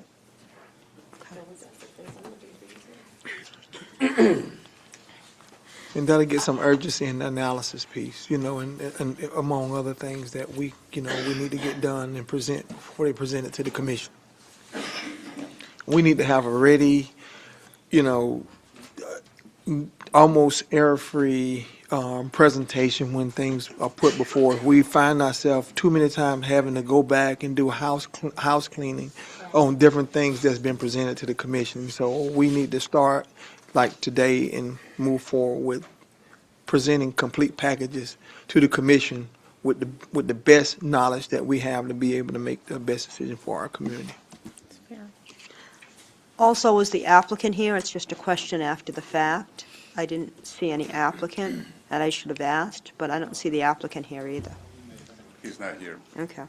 That was another concern. And there's another thing that we added to make sure that if on first reading, that we do not take anything, and Mr. Gamo, that's something that, I talked to the city manager, that if we have applicants who are not here on first reading, we as a commission had made that decision to not take that item, To table it. or postpone it. So going forward, if we can make sure that that happens, that'll help make our meetings go a lot better and have more clarity. Item B, request to annex, amend future land use map and rezone 1273L Jacksonville Road and unassigned parcel ID 01-10-26-3150-0020-0040. Mr. Agamo. Well, Madam Mayor, this is the same issue. These are Okay, well, parcels. but we need to, it's on the agenda, so. Yes, I The move. other two. I'm sorry, did the mayor, and maybe this is to the planning director, with the first annexation, there were two other companion pieces? Yes. So we probably need to postpone those as well, right? Because they were on the Yes, agenda. okay, and you usually know. the motion rolls them all in, and that was, go ahead. Oh, is that what happened? But I don't know if we missed that, so let's do it. That was my intent, but Yeah. I didn't. Usually what we've done is do the motion. take to all combine- three of to- them Oh, for I that see. particular Okay, then parcel that's and fine. Then property. you're fine. If that's what you've For done, then that's Section A. fine. I didn't realize that. Thank you. That's okay. So on to B, were you going to say something, or was I somebody was just going going to to make make a the motion? same motion for B. To And could we have a postpone. time certain to include 1, 3, and B 1, 2, and 3? It's Up to him to clean it up and get it back noticed correctly. Right, but aren't we going to make a motion to, the same motion. but we that don't we- need, it's a My- different, Okay, then here's my question. If I make a time certain here, I did not Yeah, so I think you can make go it back there. and you can do it, you yeah, can I go was back on the and do the next- time I was on certain. Because it was not my intent to kill it. It was my intent to just- move it to a time certain, and I did Yeah. not say I that. can tell you to clean up the notice issues on both of these. I don't think that would be ready, because also it entails the applicant getting a survey. So Correct. it would not be ready probably until that second meeting in September. Okay. I mean, or maybe even that first meeting in October, but certainly not the first meeting in Correct. September. It wouldn't be ready by then. Okay. And then, I'm getting this out, we on B now, we keep jumping around, so on B, Oh, which we're is a on different B. parcel. Yeah. I know. I move that we, same motion, to postpone the annexations, request, due to not having the cost and resource impact. Commissioner, it would be to continue the item to the time certain. Okay, okay. Okay, so you can postpone it. I think, I'm to sorry, the, continue. I'm just trying to make the same motion I made. I'm not trying to, Right. I don't Right, know. it's a different parcel, but yes. So moved. Well, let's be clear. I think Yes.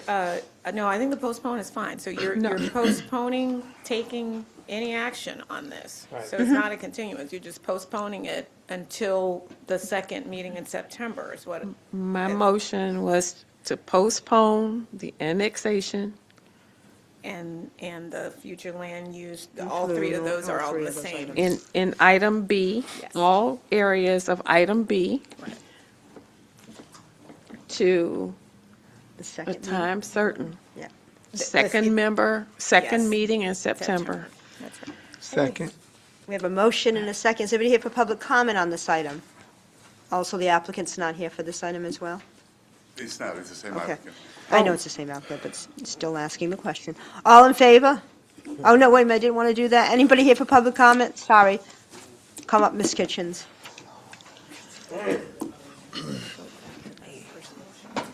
Illegal Kitchens, Palatka, Florida. I just want to commend all of you. You've used some common sense. I hadn't even thought about something. Seriously, you've used some common sense. I hadn't even thought about what you just brought up. And I'm just really impressed, and congratulations. I think y'all made the right choice. I hadn't thought about the future impact of these things when they bring this stuff in, so thank you so much for thinking about that. And I didn't mean y'all don't use common sense anyway, but this time it was just it just jumped out, and I'm proud of you. Thank you. Thank you. Anybody else here for public comment on this item? Seeing none, we close public comment. Roll call, please, Madam Clerk. Commissioner Campbell? Commissioner Jones? Yes. Commissioner Boyer? Yes. Commissioner Davis? Yes. Mayor Carrera? Yes. So, Mayor, can we go back to that first one and add the time certain to that one? If someone can do a Yes, we motion for that, can. be consistent. I move that we add a time certain to item A, on the agenda 8A, all sections under 8A, time certain, second meeting in September. Second. I have a motion, second, all, roll call, please. For point of clarity, as we move forward, does it need to be identified what is that item instead of just saying like, do we need to read the resolution number so that it brings clarity to, just want to make sure, because So I again, think- right. previously, you know, it can be up Right. for. Right.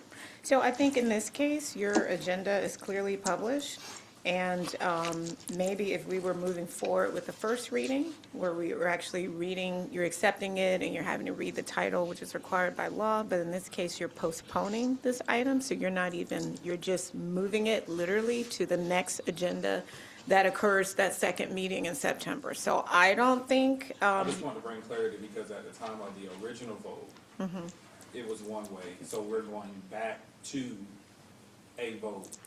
You get what I'm saying? So that's why I want to just make sure we're going back to an item that we had already passed. that's correct. And so this, what you're doing here is not, in my mind, conflicting with that first item. You're adding to it. Yes. So I don't see any legal issue with adding this specificity of a date certain to item 8A, And which includes all all of those three sections. items as published on your agenda.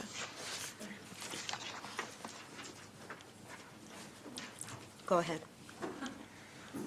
Commissioner Jones? Yes. Commissioner Moore? Yes. Commissioner Davis? Yes. Commissioner Campbell? Yes. Mayor Carrera? Yes, thank you. On to C, request to amend future land use map and rezone 1509 St. John's Avenue. Mr. Agamo. Yes. Commissioners, this is a request for a future land use amendment and rezoning for a property that is at St. John's, 1509 St. John's Avenue. This item was heard by the planning board. They made a recommendation to the city commission on the application. And I want to go a little bit on the background of this item. The issue here is, I'm sorry, I hate to do this, but this is quasi-judicial? It's quasi-judicial, So yeah. can I just say a few things? Yes, I didn't know if 'Cause you wanted to we've go got- before Mr. Agamo or Yeah, after. I'm sorry, that's my Mayor. fault. No, I Okay. didn't tell you, so I apologize for that.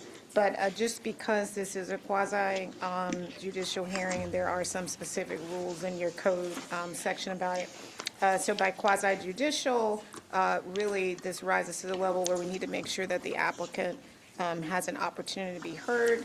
And so there are specific, sort of procedural requirements, starting with declaring any ex parte communication. So communications that you may have had, with any applicants or agreed parties that's relevant to this particular proceeding. Usually by your code rules, unless you decide to do something different, Madam Mayor, the applicant would actually present first, and then we'd have our staff presentation. You'd then have any aggrieved or adversely affected parties. You can cross-examine and all of that if they choose to do that. Your rules have a maximum of a 30-minute presentation. I don't know how much. I know the applicant had a PowerPoint and not sure how much you need. But we can also set a time, so that's not 30 minutes that we have. You can give a maximum up to 30 minutes, but if they only need 5 or 10 minutes, that works as well. Anybody who is testifying would need to take the oath. And so I would probably recommend after you do declare your ex parte communications, we can then have anybody that's planning to speak on this particular case take an oath, and then you can hear sort of the various presentations in that order. And then after you do that, specifically, I'm going to be looking to you in your judges' hats as quasi-judicial to make findings of fact and make decisions based on competent, substantial evidence, which can be certainly your planning director and the planning board would qualify as competent, substantial experts. And of course, the applicant, as I hear, may be a planner. So that is also testimony that would qualify under your rules and just standard land use law for competent, substantial evidence. But the important thing is, you're not just yes or no. The yes or no here would need to be based on evidence, competent, substantial evidence. Thank So, you. ex parte. Does anybody have to declare any ex parte conversations? I do, Madam Mayor. I personally visited the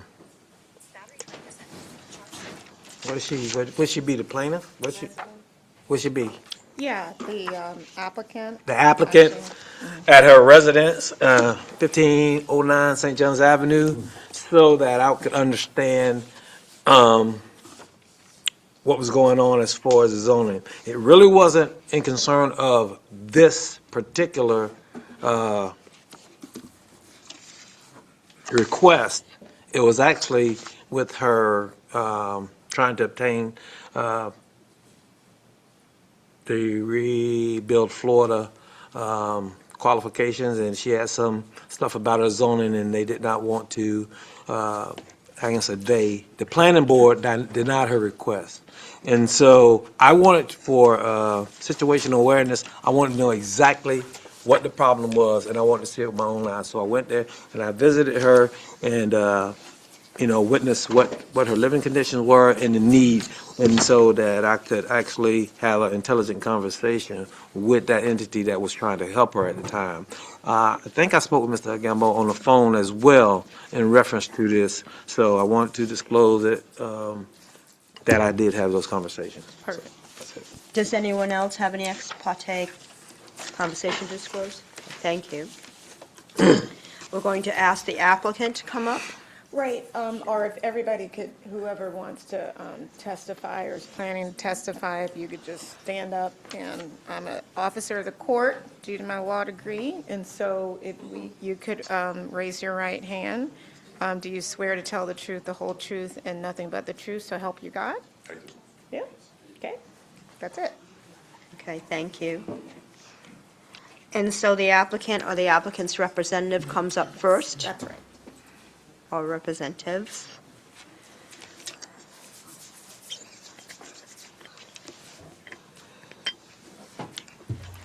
Good evening. My name is Sarah Meyer with Dewberry Engineers, working with the Rebuild Florida program, and here on behalf of Mildred Sweet, who is the owner of 1509 St. John's Avenue. Our request in front of you tonight is to amend the future land use from commercial to residential high density and to rezone it from C2 intensity to R3. And my presentation is going to include both of those requests, although I realize they are separate items that have to be moved and voted on separately. But for the sake of time, I'm going to do them together. So on the next slide is just an aerial. I know you guys are really familiar with the area of St. John's Avenue. This is to the west of the railroad tracks, so out of the more downtown area of the city. Her property is outlined in orange and fronts on the south side of St. John's Avenue. It's kind of a mix of uses out there. There's a good bit of residential, but there's also a good bit of non-residential, some commercial, some auto body, some personal service type businesses in the vicinity. She is participating with the Rebuild Florida Housing Repair and Replacement Program, and this is a state program with federal funding. They assist homeowners who have sustained damage to their houses due to hurricane-related weather, and they prioritize low to moderate income households, households with seniors, and also individuals with disabilities. Our structural assessment of her current existing home did find that the foundation and flooring system was unstable. There was some separation at wall to ceiling joints, and there are definitely some code compliance issues since this is a much older house and Florida Building Code has been updated numerous times since then. So there are some code compliance issues with the structure. So the program would be assisting this suite with the replacement home, and that is our involvement in this request tonight. So as I've mentioned, we're going from commercial to a residential land use and from C2 to the R3 multiple family district. I know that's confusing, but R3 does allow for single family homes. And the reason that was chosen was because it is already in the vicinity of the property, so there is a continuity there, and it's contiguous to other properties that have that existing zoning. On the left is a picture of the city's future land use map. Her property is outlined there in the center, and you can see the red color is the commercial land use that is assigned to those properties along St. John's Avenue. But to the south, in the sort of tan or grayish color, is the residential high land use that we are requesting to go to, which is shown on the right, sorry. So you can see it's contiguous to our property, our southern boundary. It exists in the area. This isn't leapfrog pattern. It's there, and it would not become an isolated district because it does touch other residential high land uses. So when you are analyzing a land use amendment, you have to look at compatibility of the uses with what you're proposing and what you would be near that's already existing. So this is an interesting situation because the property already is residential.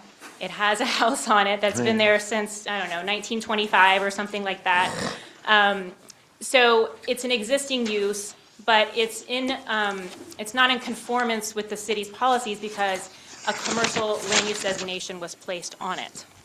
So Florida statute states that compatibility means there's a condition in which land uses or conditions can actually coexist in relative proximity to each other in a stable fashion over time, and that there's no negative, like undue negative impact directly or indirectly on any of the uses in that area.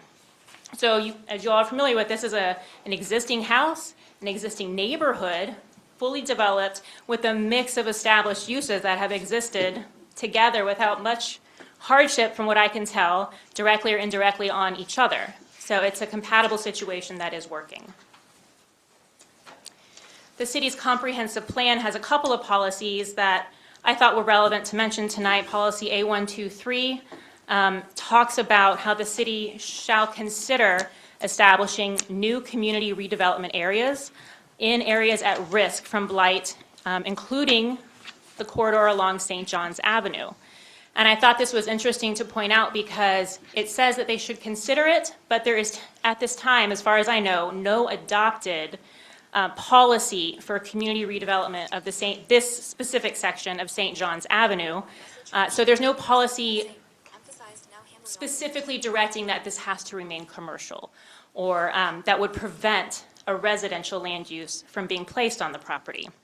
Furthermore, it actually is in alignment with this policy because it would actually bring redevelopment, a new house that's up to code, up to standards, and would minimize the blight that could potentially occur if this was not addressed. Policy A193 speaks to the residential land use directly and talks about how it should be, residential land use should primarily be used for housing, but it should also be protected from intrusion by land uses that are incompatible with it. And I personally think this situation is not incompatible. As I mentioned earlier, it's an existing situation with a mix of uses. It's been going on for a while. Miss Sweet wants to continue to live there, so she has no issue with some non-residential uses being in her neighborhood. But this has been existing as residential for over 100 years, with the house built in the 1920s. And this policy states that residential uses should be protected from intrusion of non-compatible uses. So the fact that this has now a commercial land use on it when it's always been used as residential is maybe lacking in the protection area. It's an existing use, it's an established use, it's almost a historical use of the property, and it wasn't protected by allowing it to remain as a residential use. And then if we look at the associated rezoning of it, you can see the C2 red zoning districts along St. John's Avenue, but R3 again is just to the south. It's the same as the land use, which was residential high. It's contiguous, it shares a border, so the right-hand side would show you what it would look like if the amendment and the rezoning were approved. This is a very lengthy zoning analysis, but the items A through Q are the same items that were in the staff report presented by staff at the Planning Commission, so I thought it would be relevant to go through and show how we actually do meet the zoning analysis, but I'm going to do it really fast, so if you have any questions, I'll be happy to go back and address anything you might want to ask me about later. So there's no direct policies in the comprehensive plan that are in direct conflict with this requested amendment or rezoning.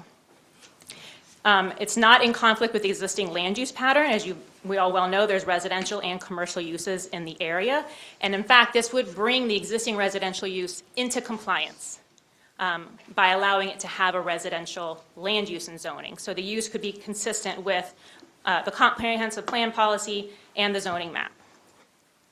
It's not creating an isolated district, as there is R3 immediately adjacent. There's no increase to the load of public facilities or any impacts to the city, because this is a fully developed site. It's already paid its impact fees. It already has connection to water and sewer. So there would be no new impact fees to public facilities.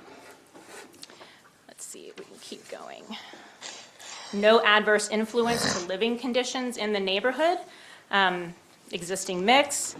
There will be no impacts new to traffic or public safety as far as police and fire go, or trips on the road, as this is just one single family home and it's an existing development that is fully serviced by all city services already. Drainage is not going to be a problem. It's already fully developed, but with the proposed reconstruction of her house, it would go through full construction plan review and permitting. So if the grading or anything were to change, it would be fully reviewed and permitted by the city, or I believe you guys work with Putnam County on site plan reviews.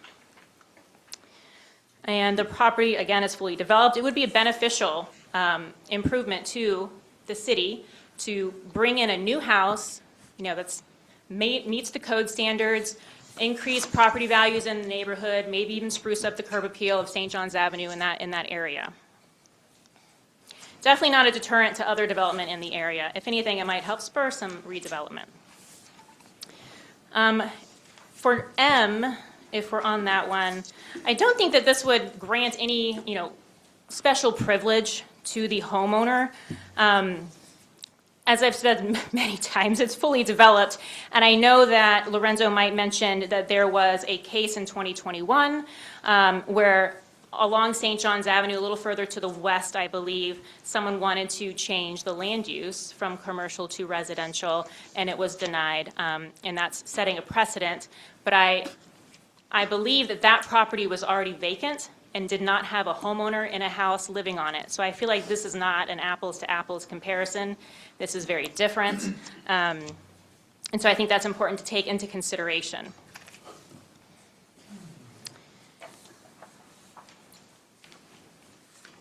And then the next slide with, if you can see that, it's an aerial showing the commercial and the R3 zoning district that exists right now. And her property is in the middle there. It has a yellow dot on it just above the R3 label. But all these yellow dots represent other properties within the C2 commercial zoning district that are currently being used for residential and have a single-family home on them. So there's quite a few nonconformities out there that I realize not everyone is here asking to rebuild their house, but we are, and it just goes to show that there's a mix of uses out here that's quite compatible. It's small neighborhood scale mixed with single family, so you're not talking, 5-story office centers and shopping malls next to single family homes. These are small businesses next to single family. And then on top of that, I do have letters that I can submit to the clerk for support from neighbors. And some of them are even small business owners, like in the neighborhood, not just other single family residences. So the fact that, some non-residential owners in the neighborhood want her to continue to live there and rebuild her home, I think that says a lot. Let's see what else. And then finally, we would really appreciate your support, your approval tonight to allow the land use to be consistent, to allow Ms. Sweet, who is an elderly storm survivor, to continue living on her property and to have a new home built that would meet current Florida building code standards and be more resilient for the next natural disaster that comes through, because it will. Thank you very much. Okay. Thank you. Anybody have any questions? Is there anybody else here, the applicant, or anybody else here for the applicant that wants to speak on this? We do have some other professionals here, but they're available for questions. If you guys have any questions about the program itself or something comes up during your discussion that needs to be addressed, we'd be happy to bring them up. Thank you. Okay, thank you. Thank you.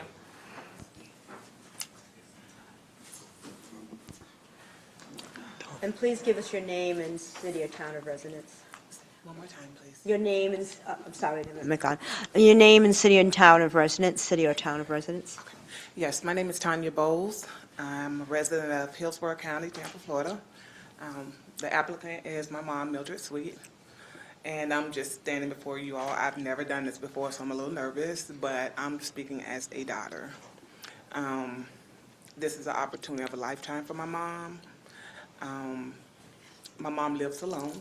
My mom is a widow of a vet. She lost her husband 4 years ago due to 6 years ago, due to COVID.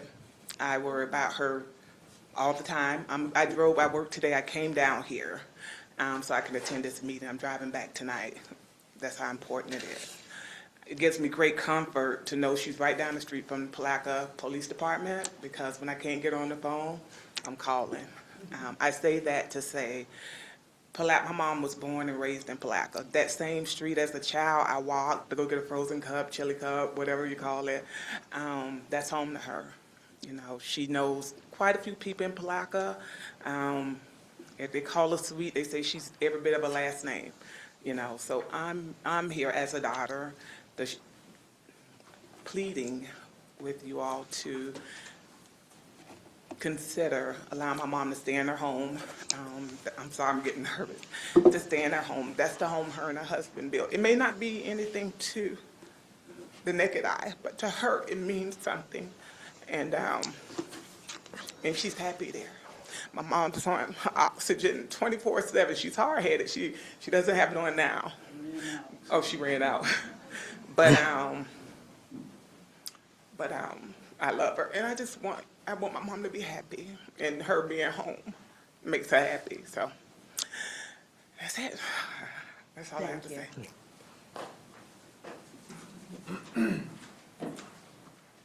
Anyone else for the applicant? Thank you. Now, Ms. Hodge, we go on to Mr. Agamo. Thank you. I only have a few things to say about this. It is about the comprehensive plan, the map, the integrity of the comprehensive plan, and also about our zoning map. It's about zoning districts and land use designation. It's not so much about the existing home. That's not really what it is. The future land use amendment, I agree with Sarah that is generally consistent with the requirement for amendment. However, the introduction of residential land use category in a well-defined commercial corridor, which is primarily occupied by commercial uses, could create a land use incompatibility. And I believe that the rezoning to residential would create an isolated district that is unrelated to the commercial zoning district along the commercial corridor. In 2008, when the comprehensive plan was adopted, it was the intent of the City Commission to create this commercial corridor along St. John's. That has not changed. That is the intent of the comprehensive plan and what you have acted on. I also believe that the rezoning could create a granting of special privilege to the property owner, given the fact that a similar, like Sarah pointed out, a similar application was considered by the City Commission 2022. It was not about the house, whether it was vacant or not. It was to change the future land use designation to high residential and to change the rezoning to the R3. It's the same application as it was before. The staff report was presented to the planning board. The planning board considered and they recommended denial. Does anybody have any questions of Mr. Agamo? No. Yeah, I do. You have well, I got it coming after you. Go ahead, Commissioner You go Jones. ahead, Commissioner. My question was, when was that, that zoning change to convert? You say 2008? The adoption of the comprehensive plan in 2008. 2008. Did you think the consideration went into there were residents that were there prior to the businesses going there? Because I've been in Palatka all my life, and from, if we go all the way down from Mosley Avenue down to, let's go to 11th Street or St. John's Avenue, you have mixed use. You have residential, commercial. Matter of fact, even Ms. Sweet's house is right between two commercial buildings. That one commercial building, which is a marijuana dispensary, I think, it was a resident. So she have two residents and then like an air-conditioned service or retail place. So, and then behind her is nothing but residents, so there's no commercial. I just think that, so I asked you that question, I don't want to give my opinion. So I just want to point that out. In that area, that entire corridor, you have mixed use, resident and businesses. So there was also an option that you guys gave, or was given to her as well. And that was she could actually remodel her house if she leave a wall up? So what's the difference if she leave a wall up and y'all build the rest of the house versus just tearing it down to give her what she really needs? And it is based on her needs. She needs a new structure there, totally. And I understand. What's the all difference? that. The issue here is that the property is zone commercial too. And the existing residential use, as long as other ones that she pointed out in the map, they're non-conforming uses. They're legal, non-conforming uses. And they are vested to continue. They had a vesting provisions that are assigned to those properties. So, since the zoning doesn't allow to create new residential structures, what we would discuss at the beginning, the first came to the city, was to remodel the house and not to demolish. Because the moment that they demolish the house completely, they lose the vesting provisions, and then they couldn't rebuild. And that's the reason they're doing the rezoning, because they need to get the residential designation to be able to demolish the house and put a new one. But at the end of this, it's a policy decision by the city commission. It's our decision, right? Like it was in 2008 to create a corridor, commercial corridor, it would be the same thing. That's the only question. Well, yes, thanks, Madam Mayor. But, again, it is a mixed use. But what concerns me is that this is the first time I've heard you come out as, in the manner as it relates to not trying to help support residents. We're trying to improve blight. It helps in that regard. It's mixed use, in my opinion. They've been there, the house has been there since the early 1900s. And so, and it's just a designation. It's not going to impact that much. There's been other designations not far in the past that there was some protection around that. So I think we need to make sure that we do the right things when it comes to helping people in this regard. So I support the project, and I want to make sure that Miss Sweet stays in her home. Commissioner Campbell. If we are past that point, I'd like to move forward with the motion. So, at this point, are we still in a public hearing posture where you're hearing from, or if you don't have any more questions for, then we can officially close the public hearing. I do want to point out that you do have two ordinances in front of you. So the first one is legislative in nature.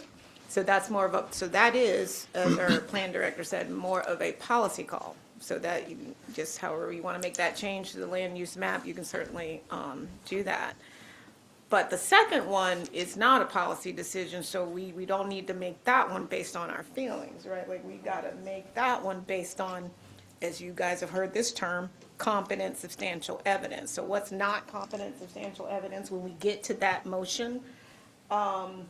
Letters from neighbors supporting, I just like the project, that's not competent substantial evidence.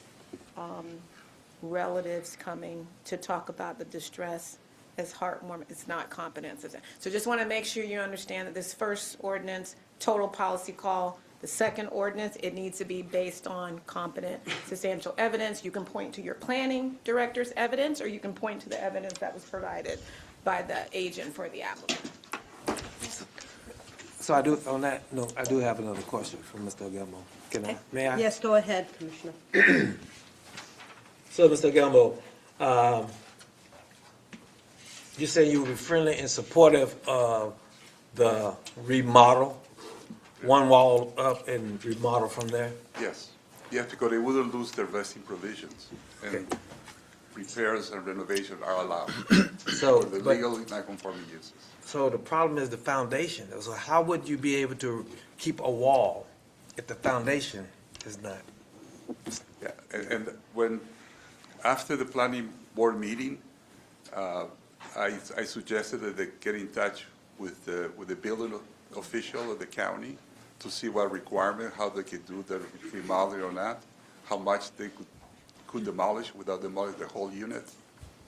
And I don't know the answer, what kind of guidance they got from the county. But all I know is that after the meeting, a couple of days later, they contacted me, the applicant, saying that they were going to go with a repair.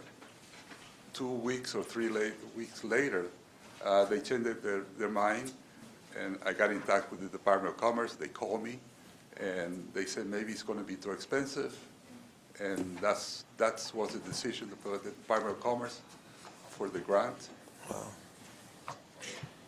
To go forward with the rezoning so they can have the demolition and put a new house. That's what is in front of you today. Any other questions, Mr. Gama? Well, I just have one for the attorney Ms. as it Hodges? relates to, Ms. Hodges, you said there's not a problem with item, item I, but, this item 1 on the C, but what about the 2? So we will have to have, substantial, Right, competent evidence. So is item I, the 2026-41, the land use map change? yes, Right, so that's the one that's a policy call. right. I'm talking I.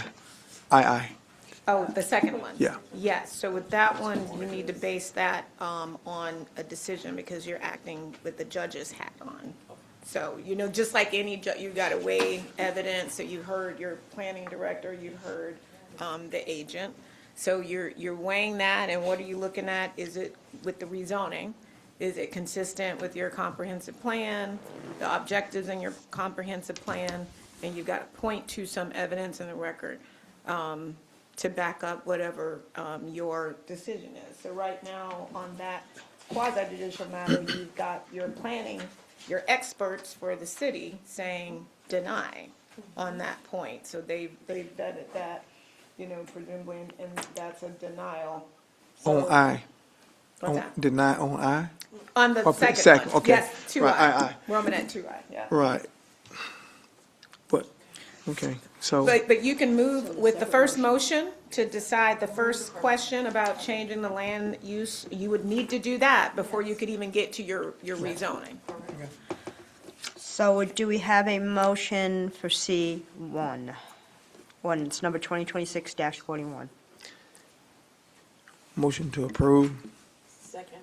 We have a motion and a second to approve. Is anybody here for public comment on this item beyond what we've heard? Seeing none, we'll close public comment. Roll call, please.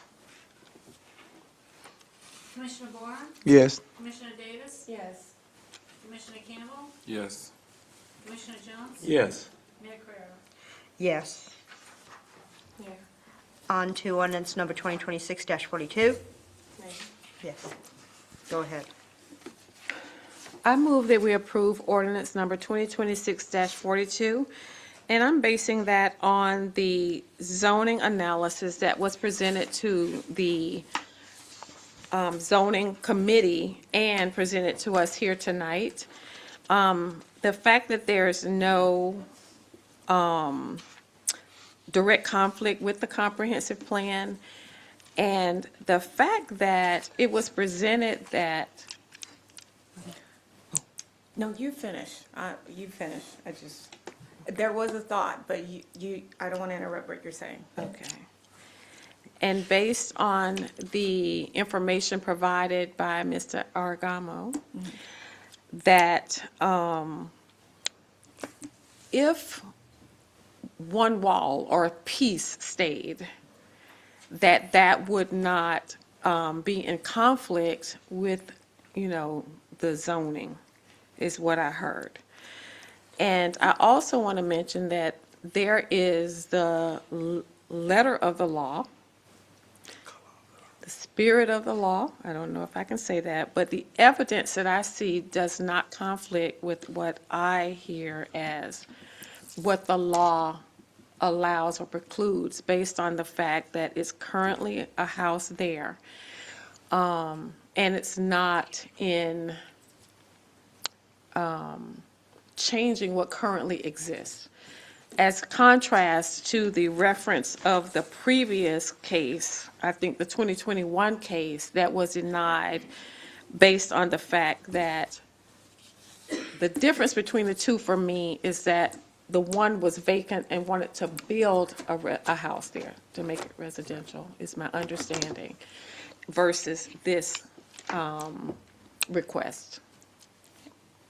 I second. That's my motion. I second it. Okay, Okay. Mrs. Hodges? That's fine. Ms. Hodges, rather? So just a sort of procedure, keep in mind that if you don't agree with the planning board, that you do need 4 votes here. Correct. But just to make sure, so if clearly what your staff was saying is that it's inconsistent. That's why your board, not only your staff, but also your planning board. So their whole analysis is it is not consistent with, the comprehensive plan.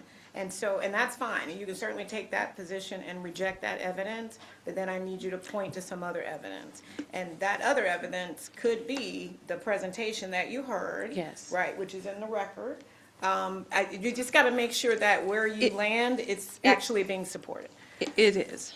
And I did not go through all of the zoning analysis because there is A through Q. And just that, to be, go ahead. well, and just to be clear, because you actually aren't considered experts, and so that's why I'm pointing you to, but this lady, I don't mean that, in, No, I no, know. no. I don't mean that in any sort We've of- received a lot of feedback tonight. Right. But the young lady that got up and presented, am I right and correct that you're actually a planner or you do this for a living? So she is a professional that you want to rely on. And so that's why I'm pointing you to her presentation that was given to you to back up why you would be saying, I don't agree with what my planning board said because of Okay. all those statements she made. And I thought I was doing that. So when I was mentioning the zoning analysis You were in the looking for her. Thank presentation, you. I couldn't see that. It Yes. sounded like you were referring And- to the staffs. Okay. correct. Got it. I was, Yeah. this was what I was using for Okay. it. Based on what I understand from this zoning analysis, I don't see any policy that's in direct conflict with the comprehensive plan or the decision. I think it's the interpretation of what the planning board based their decision on. Right, and so just to be, so if you make a motion to approve in the affirmative, you're actually upholding what the planning commission did, right? So- If you, so the motion would be to Deny. deny. Oh, I'm Does sorry. that make So, sense? yes, so let Yeah. me say that, and I misunderstood. So yes, my motion is to deny. That's right, because you're rejecting Or what my your planning my board. motion is to deny ordinance 2026-40. Second. I'm sorry, Yeah. 2026-42. Okay, stop. You're confusing me. Yeah, I I'm know. going to stop Yeah, talking I right think now. you're- You are confusing me, denying the Ms. Hodge, recommendation and I'm from going to the let planning you, board, I'm going to correct? let you give me some clarity. Right. Everything I said, I stand by. My intent is to deny and overturn the decision by the planning board. So whatever words I need to say, I welcome them. Yeah, that's right. So that's really what's on the table. That's what you're deciding in this quasi judicial. So we definitely need to get on the record that you are denying this recommendation from the planning board. And by denying that recommendation, I'm sorry? Right, based on the testimony of the planner that came and presented, sorry, I don't know her name. Do we But- need to get her name? Do we need to get her name? You put your name on the record, did you? Yes. Okay. Yeah, her name's on the record. Sarah Myers. Sarah Myers. But by denying, May I say something, please? Sure. May I interrupt? Yes, yeah. So when I'm reading ordinance 2026-42, It states an ordinance of the City of Palatka, Florida, providing that the official zoning map of the City of Palatka, Florida be amended from City of Palatka Intensive Commercial C2 to City of Palatka Residential Multifamily R3 for the property located at 1509 St. Johns Avenue, Palatka, Florida. Yeah, so I made a motion to accept that ordinance based on the facts that I gave. So is Right. that So what I'm looking clear? for, because if this were to go and be challenged, we need some clear things said at this meeting on the record. And I okay? felt like I did, so if And I'm it's just- not enough, is Yeah, what you're well, saying. exactly. That's kind of what I'm saying. Like, I need some clear language here saying that you are not in agreement with the planning board's recommendation, stating those reasons why. That would be, you know, the findings of facts and the conclusions that you're drawing from that, citing what that competent substantial evidence is not just the final thing, conclusion, it's all the stuff that's leading up to that that's actually the most important if a court were looking at this from a procedural standpoint. Maybe, Okay. again, I felt that she has hit all those. I did on the everything head, you're but saying, there was- I but think One at yeah. a time, please. I'm sorry. I really do believe and felt like I did what you're asking. Yeah, I think we Am were, I- I And, could and do see- I need to add deny? I mean, I'm not following, Yeah, actually. so I think. I'm gonna write down what you're saying. Yes, so I think on the record, 'Cause I'm you're, right, so I think on the record, we need you to state that you are denying the planning board's recommendation based on the testimony that you heard, one of which was the planner that came and spoke and presented to you. That whole presentation is included in the record. And because of that, you are moving forward with the rezoning as stated in ordinance 2026-42. So you need both, I guess is what I'm saying is. So moved, and I just did it. There you Thank go. you. Second. We have a motion and a second. Any additional public comment? Seeing none, we'll close public comment. Roll call, please, Madam Clerk. Commissioner Davis? Yes. Commissioner Campbell? Yes. Commissioner Jones? Yes. Commissioner Warren? Yes. Mayor Farrer? Nay. Thank you. Motion passed. On to any commissioner comments? No.